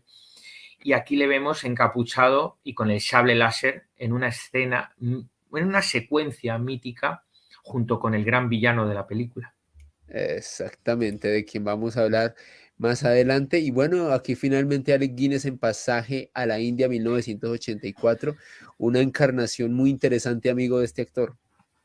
Esta película fue su última gran película y la última gran interpretación que nos regaló Alec Guinness, ¿no? O sea, fíjate que aquí en Pasaje a la India vuelve a ser dirigido por David Lean, fue uno de los últimos títulos también del director británico, David Lean, que había estado siempre vinculado a Alec Guinness, por cierto, era una pareja de amores y odios, Alec Guinness y David Lean. Ambos le deben mucho el uno al otro, pero pues también salieron peleando innumerables veces, ¿no? Pues aquí el propio Alec Guinness encarna a un místico profesor indio durante la época del nacionalismo indio en contra del colonialismo británico a principios del siglo XX. Un profesor indio llamado Godbol, ¿no? Y por esta actuación obtuvo mucho reconocimiento por parte de la crítica y varios premios. Creo recordar incluso que volvió a estar nominado al Oscar. Al final no se lo dieron, pero igual. Guinness siempre nos regalaba unas magníficas actuaciones en todos los filmes en los que intervenía. Un actor maravilloso, no menos maravilloso que el gran Peter Cushing, de quien vamos a hablar a continuación. Un actor que, bueno, podríamos decir que podríamos rastrear su trayectoria desde finales de los 40 aquí en Hamlet. ¿Qué nos puedes decir sobre la trayectoria de este importantísimo actor, amigo? Peter Cushing hoy en día quizás mucha gente lo conozca porque su nombre estuvo vinculado a las películas de terror, al igual que el nombre de Christopher Lee, que por cierto Sí. Christopher Lee era amigo íntimo y cercano de Peter Cushing. Ambos hicieron algunas películas de terror juntos y las protagonizaron y ambos se iniciaron en el teatro prácticamente al mismo tiempo en Inglaterra. Es un actor de teatro fundamentalmente y su primera gran intervención tiene mucho de teatral, que es en Hamlet, un título imprescindible, un título mítico del año 48 que ganó el Oscar a la mejor película y protagonizado por un Laurence Olivier, otro actor de teatro, pero que había hecho grandes interpretaciones también en el cine. Aquí Peter Cushing pues es su primera gran actuación y por la que empezó a ser conocido dentro del mundo de la gran pantalla. Tal cual, pasaron unos años, específicamente 4, y vemos a el señor Cushing en Moulin Rouge de 1952. ¿Qué nos puedes decir sobre esta cinta? Una película muy interesante protagonizada por José Ferrer. José Ferrer, que luego curiosamente, estará presente en el reparto de Lones de Arabia, en la que el propio José Ferrer encarna al pintor postimpresionista Toulouse-Lautrec. Aquí en este filme, que por lo tanto se ambienta en la época de la Belle Époque francesa, finales del siglo XIX, principios del XX, pues Peter Cushing hace uno de los papeles de protagonista y nos regala una gran actuación por la cual pues ya empieza a ser muy conocido en Inglaterra, fuera de los parámetros teatrales, sino en la gran pantalla. Un gran intérprete quien llevó todo su talento a el séptimo arte. Aquí lo vemos en La maldición de Frankenstein, 1957, finales de esa década de los 50. ¿Qué nos puedes decir sobre esta película, amigo? Bueno, esta es una de las primeras películas de Peter Cushing en el género de terror en el cual se le ha conocido tanto y por el cual todo el mundo lo reconoce hoy en día. Este título estuvo producido por la Hammer Productions. La Hammer Productions fue muy conocida en la época. Es una compañía cinematográfica inglesa y que fue fundada a mediados de los años 30 y que llegó a ser muy célebre por la realización de numerosísimos filmes de terror gótico entre mediados de los 50 y finales de los 70. De hecho, pues esta productora se especializó en historias de ciencia ficción, suspense y terror, concretamente. Y gozó de la participación de actores como Peter Cushing y del que ya hemos hablado, Christopher Lee. Christopher Lee y Peter Cushing estuvieron muy relacionados a raíz de que habían firmado contratos con esta productora. Un gran Con binomio. Hammer Productions. La maldición de Frankenstein es uno de los títulos más famosos de la Hammer Productions, de finales de los años 50. No será el único, sino porque al año siguiente tenemos Drácula. Exactamente, que Aquí aquí lo lo vemos. tenemos otra vez, protagonizado por Peter Cushing, y el Drácula sería Christopher Lee. Eso te iba a decir. Claro, el señor Cushing encarnaría a Van Helsing, que bueno, para todos los que sepan cómo va un poco el Drácula de Bram Stoker, pues eso, Van Helsing es el cazavampiros, ¿no? El que trata de combatir a Drácula, y Drácula es en este caso, en su castillo de Transilvania, encarnado por Christopher Lee. Dos magníficos actores todavía en esa época, ¿cómo se llama esto? Encasillados en papeles del género de terror, Sí. Y que eran a su vez amigos a nivel personal, ¿no? Magníficas películas. A mí estas películas muchos dijeron que eran películas de serie B, de la Hammer Productions, al igual que aquellas películas de serie B de Roger Corman, también de terror, aquello. Pero a mí me gustan mucho, me resultan muy entretenidas, si bien en algunas veces cometen excesos de teatralidad, pero a mí me gustan, me parece que tienen un encanto. Son grandes interpretaciones, te comparto también tu misma visión. Me gustan mucho estas cintas de aquella época. Aquí lo vemos un año Aquí después en tenemos La otro Momia. ejemplo de La Momia. Exactamente. Para mí es una de las mejores adaptaciones a la gran pantalla de La Momia, de las mejores. Más que esas patrañas que se han hecho en los últimos 25 años, que son una mezcla entre cine de terror y cine de aventuras con toques de Indiana Jones. A mí es que me parece que es la mejor adaptación. Es una película que tiene, bueno, pues es que bien explicada, puede resultar un poquito lenta, pero a mí me gusta más una película que esté mejor hecha, que venga efectos visuales especiales por acá, un guión de mierda. Pues esas películas estaban muy bien elaboradas, a diferencia de las de hoy en día. Para mí es una de las mejores adaptaciones de la historia de La Momia. Totalmente de acuerdo contigo, que a propósito La Momia, que se ha vuelto tan popular por Brendan Fraser, quien Sí, nuevamente a eso tomó me refería, sí. la fama por la película de O Whale y incluso esa de Tom Cruise y Russell Crowe, que se estrenó hace sí. unos años, que es una verdadera basura. Yo me dormí en el cine y todo. Cuando fui a verla, me dormí en la sala de cine. Cosa que con las de las Hammer Productions no me pasa. Y son películas que Exactamente. tienen más de 60 años. Exactamente. Y aquí vemos desde luego a Cushing en la película que vamos a observar esta noche, el episodio 4, Una Nueva Esperanza. ¿Qué nos puedes hablar sobre su desempeño en la cinta que vamos a ver en unos minutos? Me encanta el papel en que encarna el señor Cushing en esta película, como Bill Huff Tarkin, el gobernador Tarkin, en la mano derecha del Sí. emperador. Y me parece que me encanta cómo lo interpreta, duro, con esa nariz que parece un cuervo ahí, ¿no? Sí. Parece un cuervo malhechor, oscuro, implacable, ¿no? Muy astuto, me encanta el papel que encarna aquí el gobernador Tarkin. Es una pena que no pudiera, por exigencias del guión, no lo pudiera volver a encarnar en las secuelas de la trilogía original, pero me parece que es un villano totalmente arquetípico, muy bien construido. Exactamente. Y bueno, hablando de Sí, villanos, ese ni más ni menos que es el comandante en jefe de la Estrella de la Muerte.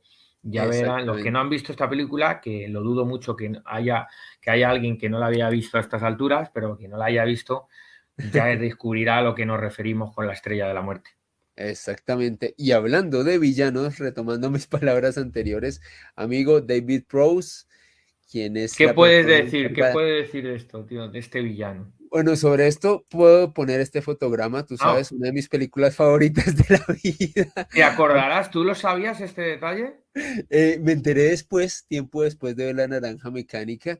De hecho, no lo podía creer porque, para contextualizar rápidamente, sin spoilear, Ángel y yo nunca spoilamos las películas, esta es una escena de mucha tensión en La Naranja Mecánica, casi hacia el desenlace de la cinta, bastante al respecto. Y cuando me enteré que este señor David Prowse, quien a propósito luce bastante imponente y amenazante en La Naranja Mecánica, era el mismo Darth Vader, wow, quedé como dirían ustedes en España, flipando en colores, que realmente muy sorprendido con que este hombre fuera la persona detrás de esta encarnación. ¿Qué nos puedes decir sobre David Prowse y su impronta a la hora de encarnar al gran Darth Vader?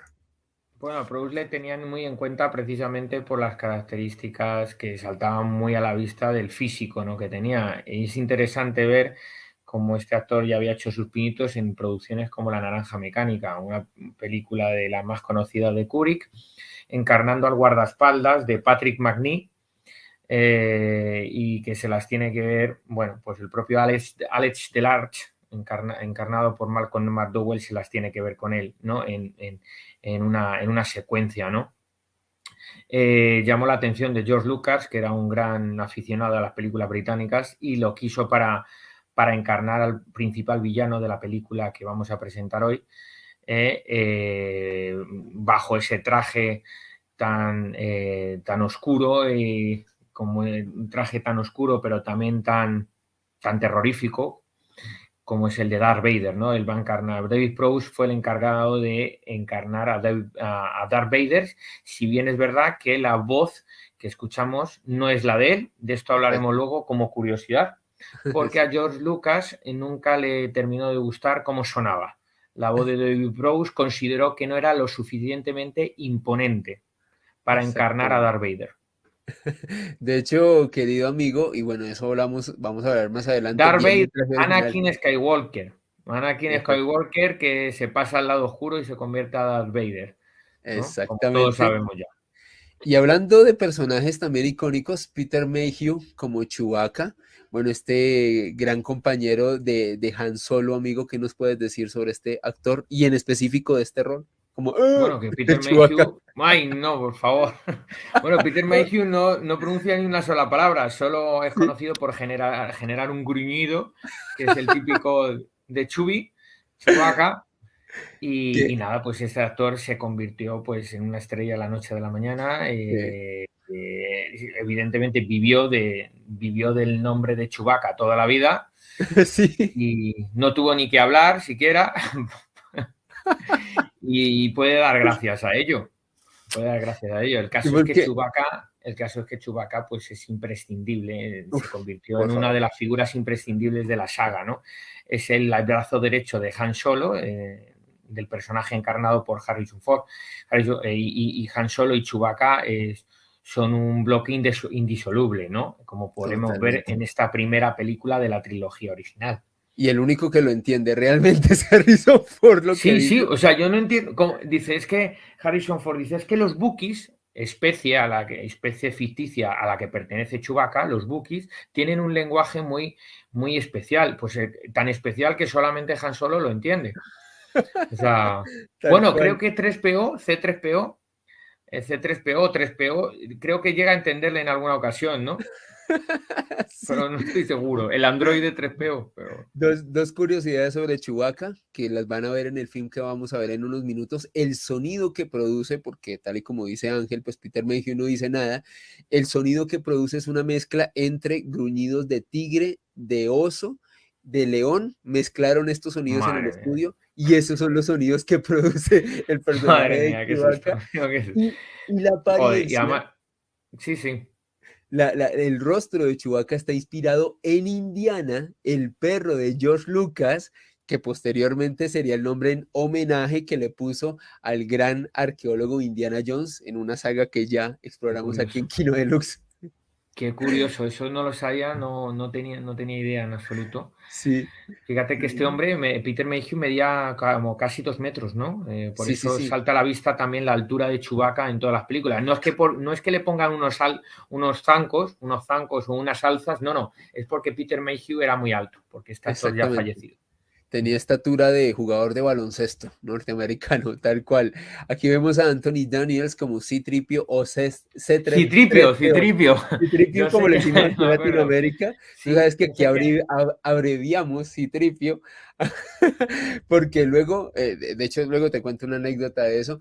Y estaba viendo una entrevista de Anthony Daniels y comentaban que inicialmente George Lucas tenía la intención de imponerle un doblaje al personaje, pero el tipo lo interpretó tan bien que terminó figurando su propia voz en el rodaje. ¿Qué nos puedes decir sobre este icónico inolvidable, personaje? inolvidable el personaje que interpreta Anthony Daniels, el personaje del androide, el androide de protocolo, el androide parlanchín, C3PO o 3PO o Citripio. Yo me río mucho con el doblaje al castellano de Citripio. No sé quién es el dobladista, pero lo hizo inmejorable en la versión castellana y me río mucho. La verdad que es un elemento cómico fundamental en la película y que le da cierto dinamismo a muchas escenas, ¿eh? Y bueno, y que gracias a él dices, bueno, ¿y para qué sirve Citripio si siempre está dando por saco y no para de hablar y además va caminando así como si como dando pequeños pasitos? Bueno, gracias a Citripio, Citripio conoce más de 10.000 formas de comunicación, como él mismo dice en más de una ocasión, ¿no? Que conoce más de 10.000 lenguas. Gracias a él es capaz de comunicarse y de traducir a otros intérpretes de otros planetas. Así que hay que valorar la contribución de este personaje a la Alianza Rebelde, ¿no? Exactamente.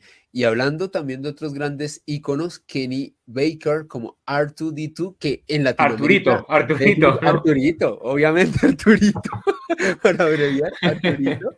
Entonces, Kenny y Arturito, ¿qué nos puedes decir sobre Arturito?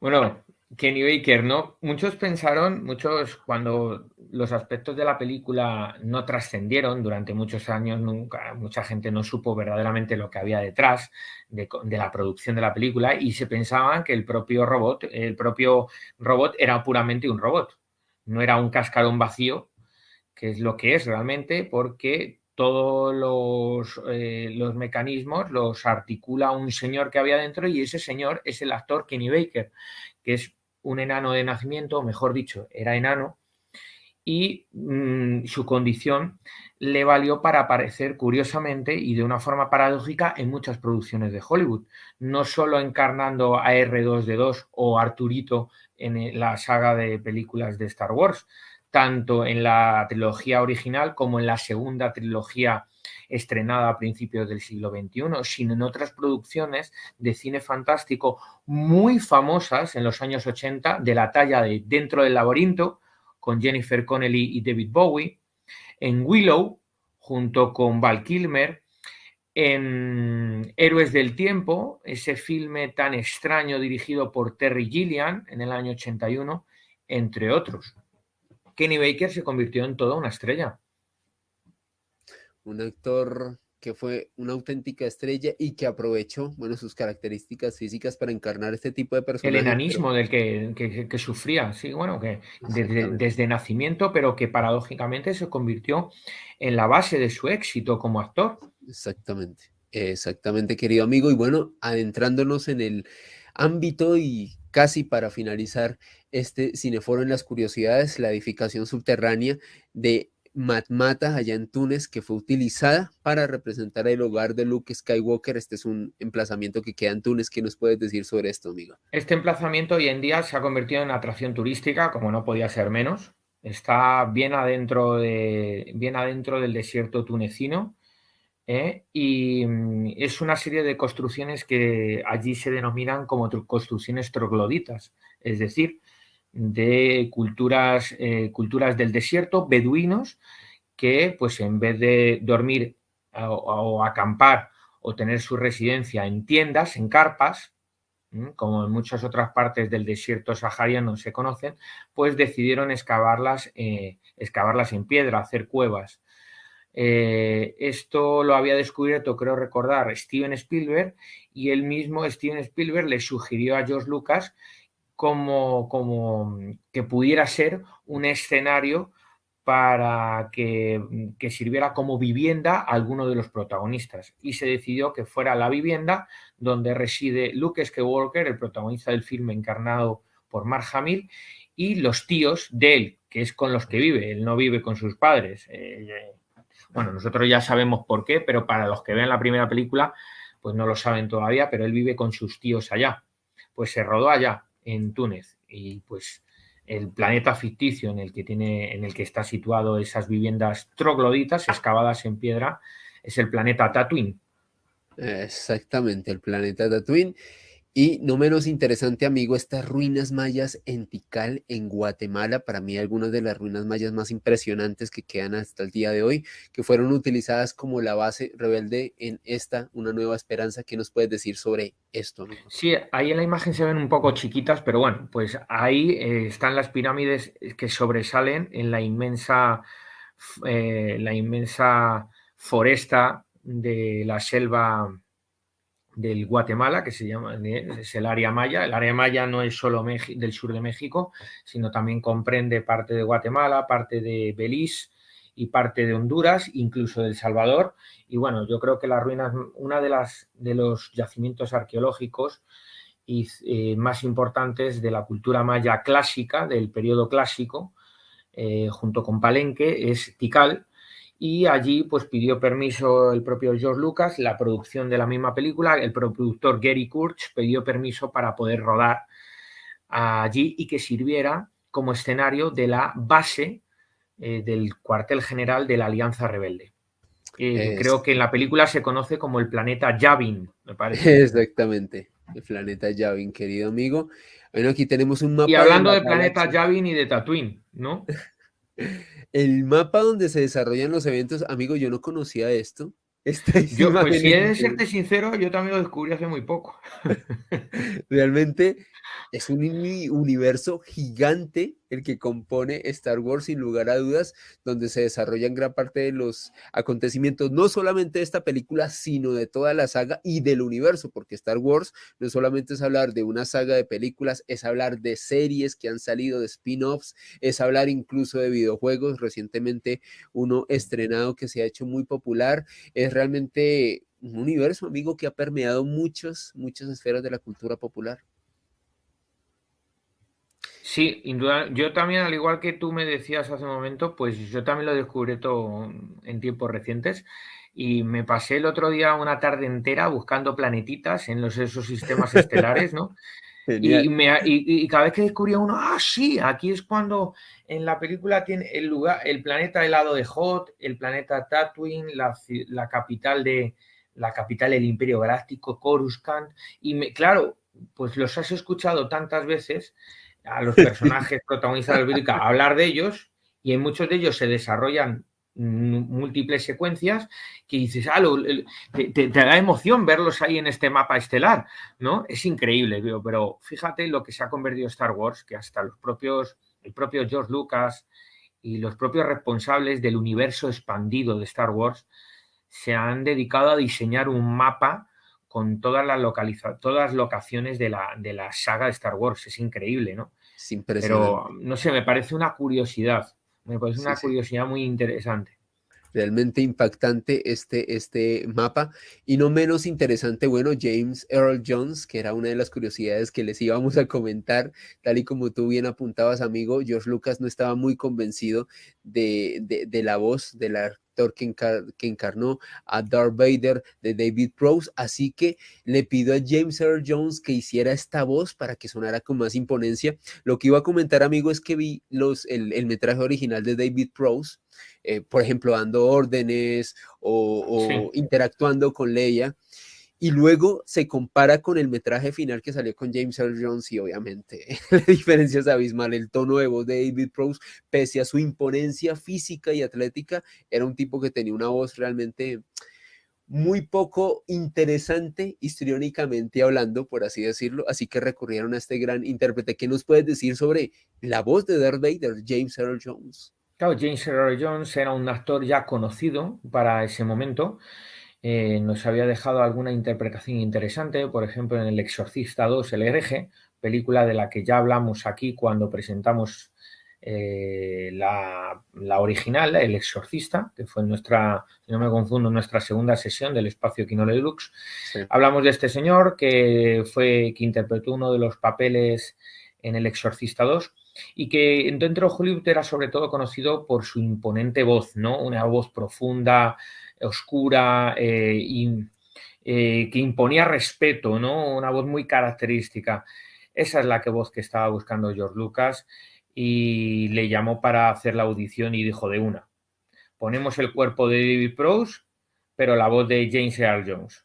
Así que James Earl Jones se convirtió en todo un mito a partir de ese momento, no solo porque este actor luego ya aparecería en otras películas muy conocidas, como por ejemplo Conan el Bárbaro, haciendo de villano en Conan el Bárbaro, o de jefe de Harrison Ford, coincidía de nuevo con Harrison Ford en esa saga de películas de las novelas de Tom Clancy, como por ejemplo Juego de Patriotas y Peligro Inminente, ¿no?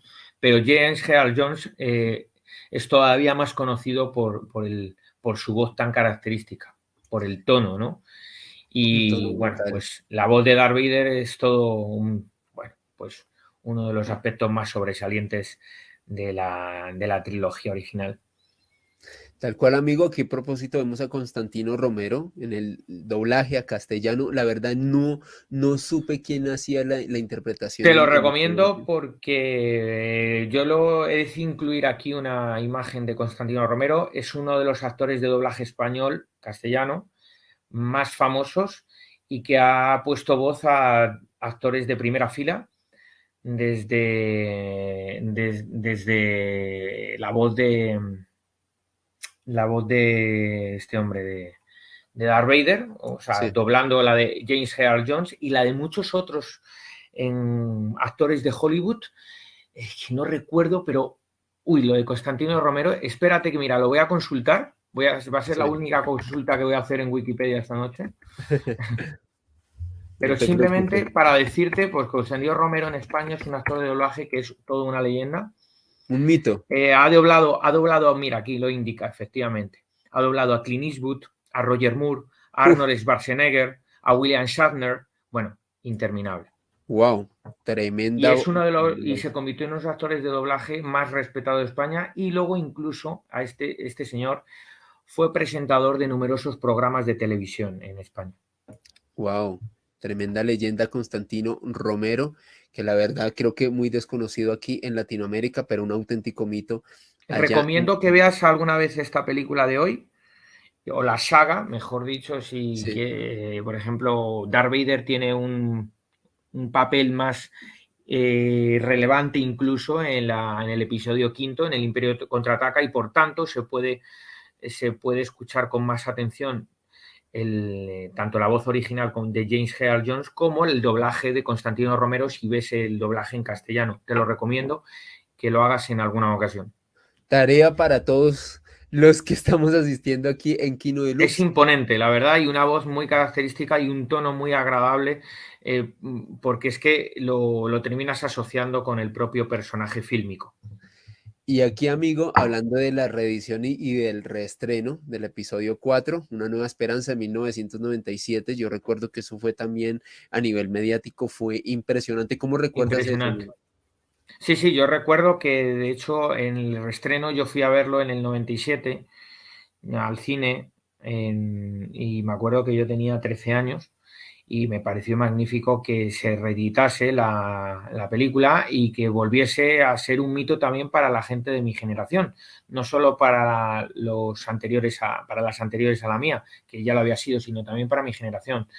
Yo creo que el reestreno de la trilogía original en el 97 y luego el estreno de la trilogía de George Lucas de principio de siglo, a partir de La amenaza fantasma en el 99, fueron dos momentos míticos, ¿no?, de aquel tiempo. En la versión del 97, que tiene que ver con la reedición, es porque se incluye una serie de secuencias que en la película original no vimos, ¿no? Son películas que decidió George Lucas en el montaje original no incluirlas, pero que en Que a la edición propósito, amigo, Mm, te adelanto a ti y a los espectadores, esta es la versión que vamos a ver esta noche, sí, remasterizada, para que la vean en la máxima calidad y la y disfruten. es gozoso porque son una serie de secuencias, sobre todo una, en la que explica un poco mejor qué es a lo que se dedicaba Han Solo antes del encuentro que tiene con Obi-Wan Kenobi y con el propio Luke Skywalker, ¿no? En ese bar de mala muerte en el puerto espacial de Mos Eisley, ¿no? Vemos muy bien a lo que se dedicaba, a labores de contrabandismo. Eso en el metraje original, en el montaje original no lo vemos, pero gracias a la reedición del año 97, sí, esas escenas se incluyeron. Qué maravilla, querido amigo. Y bueno, continuando con las curiosidades, ya nos vamos con las finales. La influencia de la película La Fortaleza Escondida de Akira Kurosawa, uno de los más importantes directores de la historia del cine, una película de 1958 y George Lucas realmente muy influenciado por este film. De hecho, dentro de la investigación que hice, hacían como una división de fotogramas entre escenas de La Fortaleza Escondida y Star Wars y claramente hay alguna referencia bastante clara. George Lucas siempre manifestó su gran admiración por Kurosawa y en cierto modo en la Fortaleza Escondida, ojo y sin spoilers, ni de esta película ni de Star Wars, la historia va de una princesa que está liderando una revolución en la Es una cinta. gran película de aventura, La Fortaleza Escondida, ¿eh? Sí, Me acuerdo, la he visto en una única ocasión y porque me la descargué con el Emule. sí, sí. Sí, ese sistema que tanto me gusta y que es ilegal, pero me gusta y mucho. Y sigue funcionando todavía, el de Qué la bueno. mula, de ahí el nombre, Emule. Y es una gran película de aventuras de Kurosawa de los años 50. Y sí, recordaba que algo tenía que ver Star Wars con esto. Mm. Así que una curiosidad bastante interesante. Y finalmente, gran parte de la idea de George Lucas a la hora de desarrollar el personaje de Luke Skywalker, el protagonista que es encarnado por Mark Hamill, le vino tras haber leído esta obra, El héroe de las mil caras, de Joseph Campbell, un importante docente, experto en mitología norteamericano, un hombre quien hizo una comparación histórica a través de muchos mitos de origen de diversas culturas a nivel mundial sobre la figura del héroe, cómo se configura, cómo hay ciertas similitudes a pesar de las diferencias geográficas culturales y, por qué no decirlo, cómo también varios de estos elementos se incorporan en la película que vamos a ver esta noche y, y a nivel general en la saga. El héroe de las mil caras, una obra importantísima para entender lo que es Star Wars. Así que ya saben, pueden seguir Kino Deluxe en su perfil oficial en Twitter, @Kino Deluxe, ahí para que realmente estén pendientes de las publicaciones que estaremos haciendo con Ángel, de las promociones, de los próximos eventos. Pueden seguir a Ángel en su perfil oficial Aviren84 en Twitter.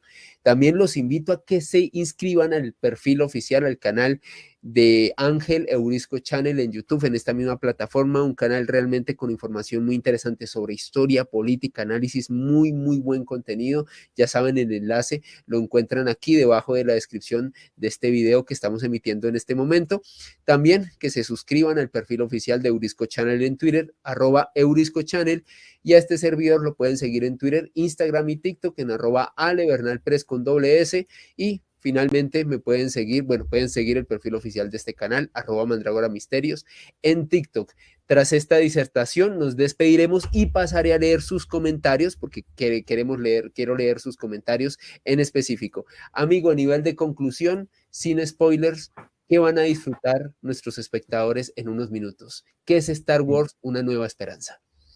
Pues Star Wars, una nueva esperanza, no solo es el principio de una trilogía mítica, sino es el inicio de una leyenda que rebasa lo cinematográfico y que, vuelvo a decir, es uno de los puntos más álgidos de la cultura popular en los últimos 50 años, sino el que más, uno de los que más. O sea, Star Wars forma parte de la vida de todos los que tenemos, los que tenemos hasta 70 años incluso de edad. ¿no? Mis padres, que ya rebasan los 60, siguen disfrutando como con estas películas como cuando se estrenaron. Creo que lo que vamos a presenciar es un título de cine fantástico mezclado con cine de ciencia ficción, lo que se llamó una ópera espacial que mezcla aspectos de la ciencia ficción con aspectos de aventura romántica y una historia entrelazada. Creo que es la ópera espacial por antonomasia, Star Wars. Y la película de hoy fue el inicio de todo, aunque sea cronológicamente en el universo de Star Wars, sea el cuarto capítulo, el episodio cuarto, pero en términos cronológicos de estreno fue la primera. Para que la gente que la va a ver por primera vez, si es que hay alguien que la vea por primera vez, pero que quede claro esto, ¿no? Imagínate el impacto que supuso en el público cuando se estrenó en mayo del 77 en Estados Unidos y que rápidamente se convirtió en un fenómeno de masas y en un fenómeno global. Tal cual, tal cual. Así que, querido amigo, muchísimas gracias por acompañarnos nuevamente en esta sesión de Kino Deluxe. Un abrazo enorme para ti. Y ya saben, Muchas gracias a ti, tío. pendientes. Muchas gracias, amigo. Y ya paso a leer los comentarios. Muchas gracias, chicos. Y hasta pronto. Gracias. Chao, chao. Chao. Bueno, muchísimas gracias a todas las personas que han estado aquí presentes en el Cineforo Kino Deluxe en este día de Star Wars tan especial y tan emblemático. Voy a pasar a leer algunos de sus comentarios. Muchísimas gracias a la gente que ha estado conectada, que se ha sumado a esta transmisión. Aquí Canasta de Mar, saludando súper este especial. Adoro esta película y Star Trek. Por favor, Star Trek. Aquí saludando a nuestro querido amigo Andrés Abella desde Toronto, Canadá. De verdad, muchísimas gracias. Aquí Andrés dice la verdadera saga. Sí, hoy vamos a ver el inicio de la saga clásica de Star Wars, claro que sí, porque se los habíamos prometido y qué mejor que hacerlo el día de hoy. La verdad, una maravilla poder disfrutar de esta cinta junto a todos ustedes. Ya saben, el enlace se los envié ahí a través de WhatsApp. Arranca en unos minutos a través de Vun. Vamos a ver la versión de 1997 con escenas extendidas. La verdad, una maravilla y en la mejor calidad. Menos mal, las clásicas, las mejores, dice aquí Canasta de Mar. Saludos al historiador Ángel Virén, Ale Bernal. Aquí dice Andrés Abella, si algo celebran, no tanto como en Estados Unidos, pero si hay algún evento. Aquí donde vivo pasaron la maratón de todas las pelis desde la 1 p.m, pero no pasaron la que les vamos a poner nosotros, la mejor versión. Claro que sí. Aquí se saludan entre ustedes, dice Canasta. Star Trek tiene una simbología, la diplomacia interestelar y la maravillosa intro del capitán Jean-Luc Picard. Claro que sí. Aquí Andrés Abella dice, pero me gusta más la saga original, las aventuras de Spock, McCoy y Kirk. El Capitán Kirk, por favor. Mi personaje favorito es Darth Vader de lejos. Alec Guinness, un actorazo, claro que sí, Andrés, por eso hicimos un repaso otra vez de su filmografía. Los efectos especiales tipo maqueta de esta película fueron verdaderamente épicos, una época en la que no había CGI, un portento tecnológico en el momento en el cual se estrenó Star Wars. Hasta ese momento no se había visto en la gran pantalla lo que se mostró en Star Wars. Realmente esta película se adelantó en el tiempo. Aquí Andrés dice épico, no lo puedo creer, fracasada. Sí, querida Canasta, nuestro amigo George Lucas realmente sentía que nadie se estaba tomando en serio su trabajo, tal y como lo dije en el Cineforo. Y aparte de eso, el hombre se veía frustrado en el set. Puedes buscar algunas declaraciones, incluso de asistentes. Muchas personas no le auguraban éxito a esta película. Pensaron que iba a ser una película casi que de serie B, que iba a ser anecdótica. Sin embargo, fue tal la calidad y el esmero que le metió a la producción el señor George Lucas y bueno, y los intérpretes también, el equipo de producción, que finalmente Star Wars se convirtió en lo que se convirtió. Y por eso en este momento, hoy en el día de Star Wars, estamos hablando sobre esta cinta. Aquí Andrés, sobre Darth Vader, nos dice, creo que es el mejor villano de la historia del cine. Wow. Yo creo que se lo compite con algunos, pero Darth Vader es icónico, es realmente inolvidable. El mejor villano, bueno, ahora no sé, pero si puede, a mí me gusta cuando se da a conocer. Bueno, ahí está dando un spoiler que no voy a leer, señorita, dando spoilers, eso no se hace. El Imperio contraataca, en mi concepto, la mejor de todas las películas del universo de Star Wars. Para la mayoría de los expertos es la mejor, así que en consenso, eh, en consenso es lo que tú dices, Andrés. Uy, no, Jar Binks es como es como, uy, iba a decir una palabra que no puedo decir, nunca debió aparecer. Maestro de maestro John Williams, por favor, un genio. La marcha imperial es épica, por eso aborrezco la última trilogía, porque ultimaron, tampoco puedo leer esa palabra textualmente porque el algoritmo se vuelve loco, sin necesidad ni sentido a mi trío de héroes Han Solo, Leia y Luke. Sí es cierto, la marcha de Williams ha hecho inolvidables bandas sonoras. Me gustó la interpretación del par de Rey y Finn, pero no hubiera ingresado a las anteriores actores. Eso que el hijo de Han solo va a ser como el abuelo es como repetir el guión y no dar nada original. Es como crear un paradigma que se repite una y otra y otra y otra y otra vez. Andrés Abella dice un comentario en el que estoy totalmente de acuerdo. Yoda es un viejito verde. Claro que sí. Canasta dice Baby Yoda está de moda, más por lo de Mandalorian. Uy, jue madre. Reynolds era la mamá de Carrie Fisher. Sí, señor. La progenitora de Carrie Fisher. Aquí Andrés nos dice algo muy interesante y ahora con el auge de la inteligencia artificial los actores y artistas están en vía de extinción, triste y lamentable, totalmente de acuerdo. Hoy en día prefieren invertir en CGI, en una inteligencia artificial que reencarne algunas veces actores que ya no están con nosotros, así que curioso, particular. Dice Andrés, las IA copian a los actores tan perfecto que escasamente notarías la diferencia, por eso se puede filmar ahora Rambo con la cara y cuerpo de Stallone a como era hace 40 años, o Conan con Schwarzenegger igual a los 80. Y lo mejor es que no cobran sueldos. Triste pero verdad. Las IA tienen una capacidad tremenda y muy pocas personas están hablando de eso. Canasta listo, como este actor de Rápido y Furioso, que era el policía, no soy fan de esta, pero la he visto. Y Andrés dice Paul Walker, exacto, que lo recrearon con IA. Aquí dice Andrés, Lawrence de Arabia es una excelente película, ojalá la presenten en Kino Deluxe. Sí, pensamos más adelante hacer un ciclo donde muy seguramente proyectaremos Lawrence de Arabia, una de las películas favoritas de Ángel y de este servidor. Canasta de Mar dice, sin creatividad y los actores eran reales, sí, los del pasado. Hoy en día, totalmente de acuerdo contigo, escasez de creatividad, escasez de ideas y escasez de capacidad interpretativa. Aquí dice Andrés, Guinness y Cushing, actorazos de vieja guardia, Christopher Lee, Bela Lugosi, íconos del cine de terror, sin lugar a dudas. Tremendísimos. Uy, sí, la momia de Tom Cruise es patética. Sin palabras. Dice Ganastanida lo de David Prowse. Está como el actor de Obi-Wan. Sí, o sea, David Prowse participa en una escena emblemática de la película de mi vida, perdón, de La Naranja Mecánica, por si algún día la quieren revisionar. Y ese señor que aparece en esa escena es el mismo Darth Vader. Increíble. R2, Arturito, si es verdad, si le decíamos aquí en Latinoamérica. Dice Andrés, la respiración de fondeo de la voz de Vader la hicieron con un regulador de voz de buceo. Y Canasta dice, así parece, no lo había pensado, que era un regulador de oxígeno. Aquí dice Andrés, el casco de Vader está inspirado en los cascos nazi y en los cascos samurai. No debe haber dicho esa palabra porque el algoritmo se va a poner loco. Sí, es cierto, tiene esa estética. Y aparte de eso, quería representar como esa severidad y disciplina militar que ostentaban los nacionalsocialistas y también una referencia a los cascos de los samuráis.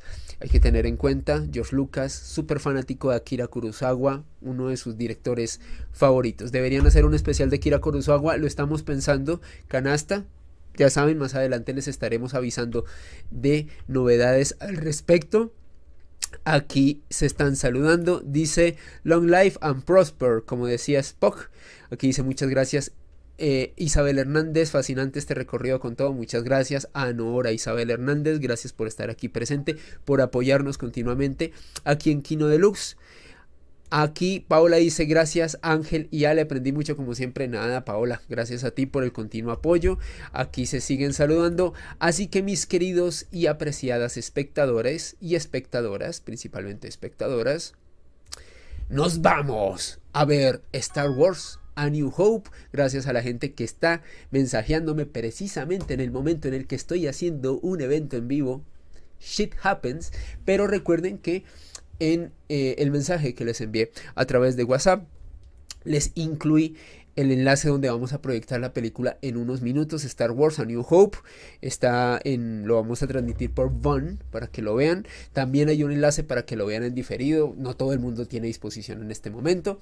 Así que muchísimas gracias por su apoyo. Muy pendientes de las redes de Ángel y de este servidor. Les estaremos revelando la próxima fecha de la siguiente sesión de Kino Deluxe y también de Pasajes de la Historia, este evento donde hablamos sobre algunos de los sucesos más importantes de la historia de la humanidad. Así que muy pendientes, muchas gracias a todos de verdad por su apoyo. Y nada, un abrazo enorme para todos. Nos vemos en una próxima sesión aquí en Kino Deluxe. Hasta pronto, chicos. Hasta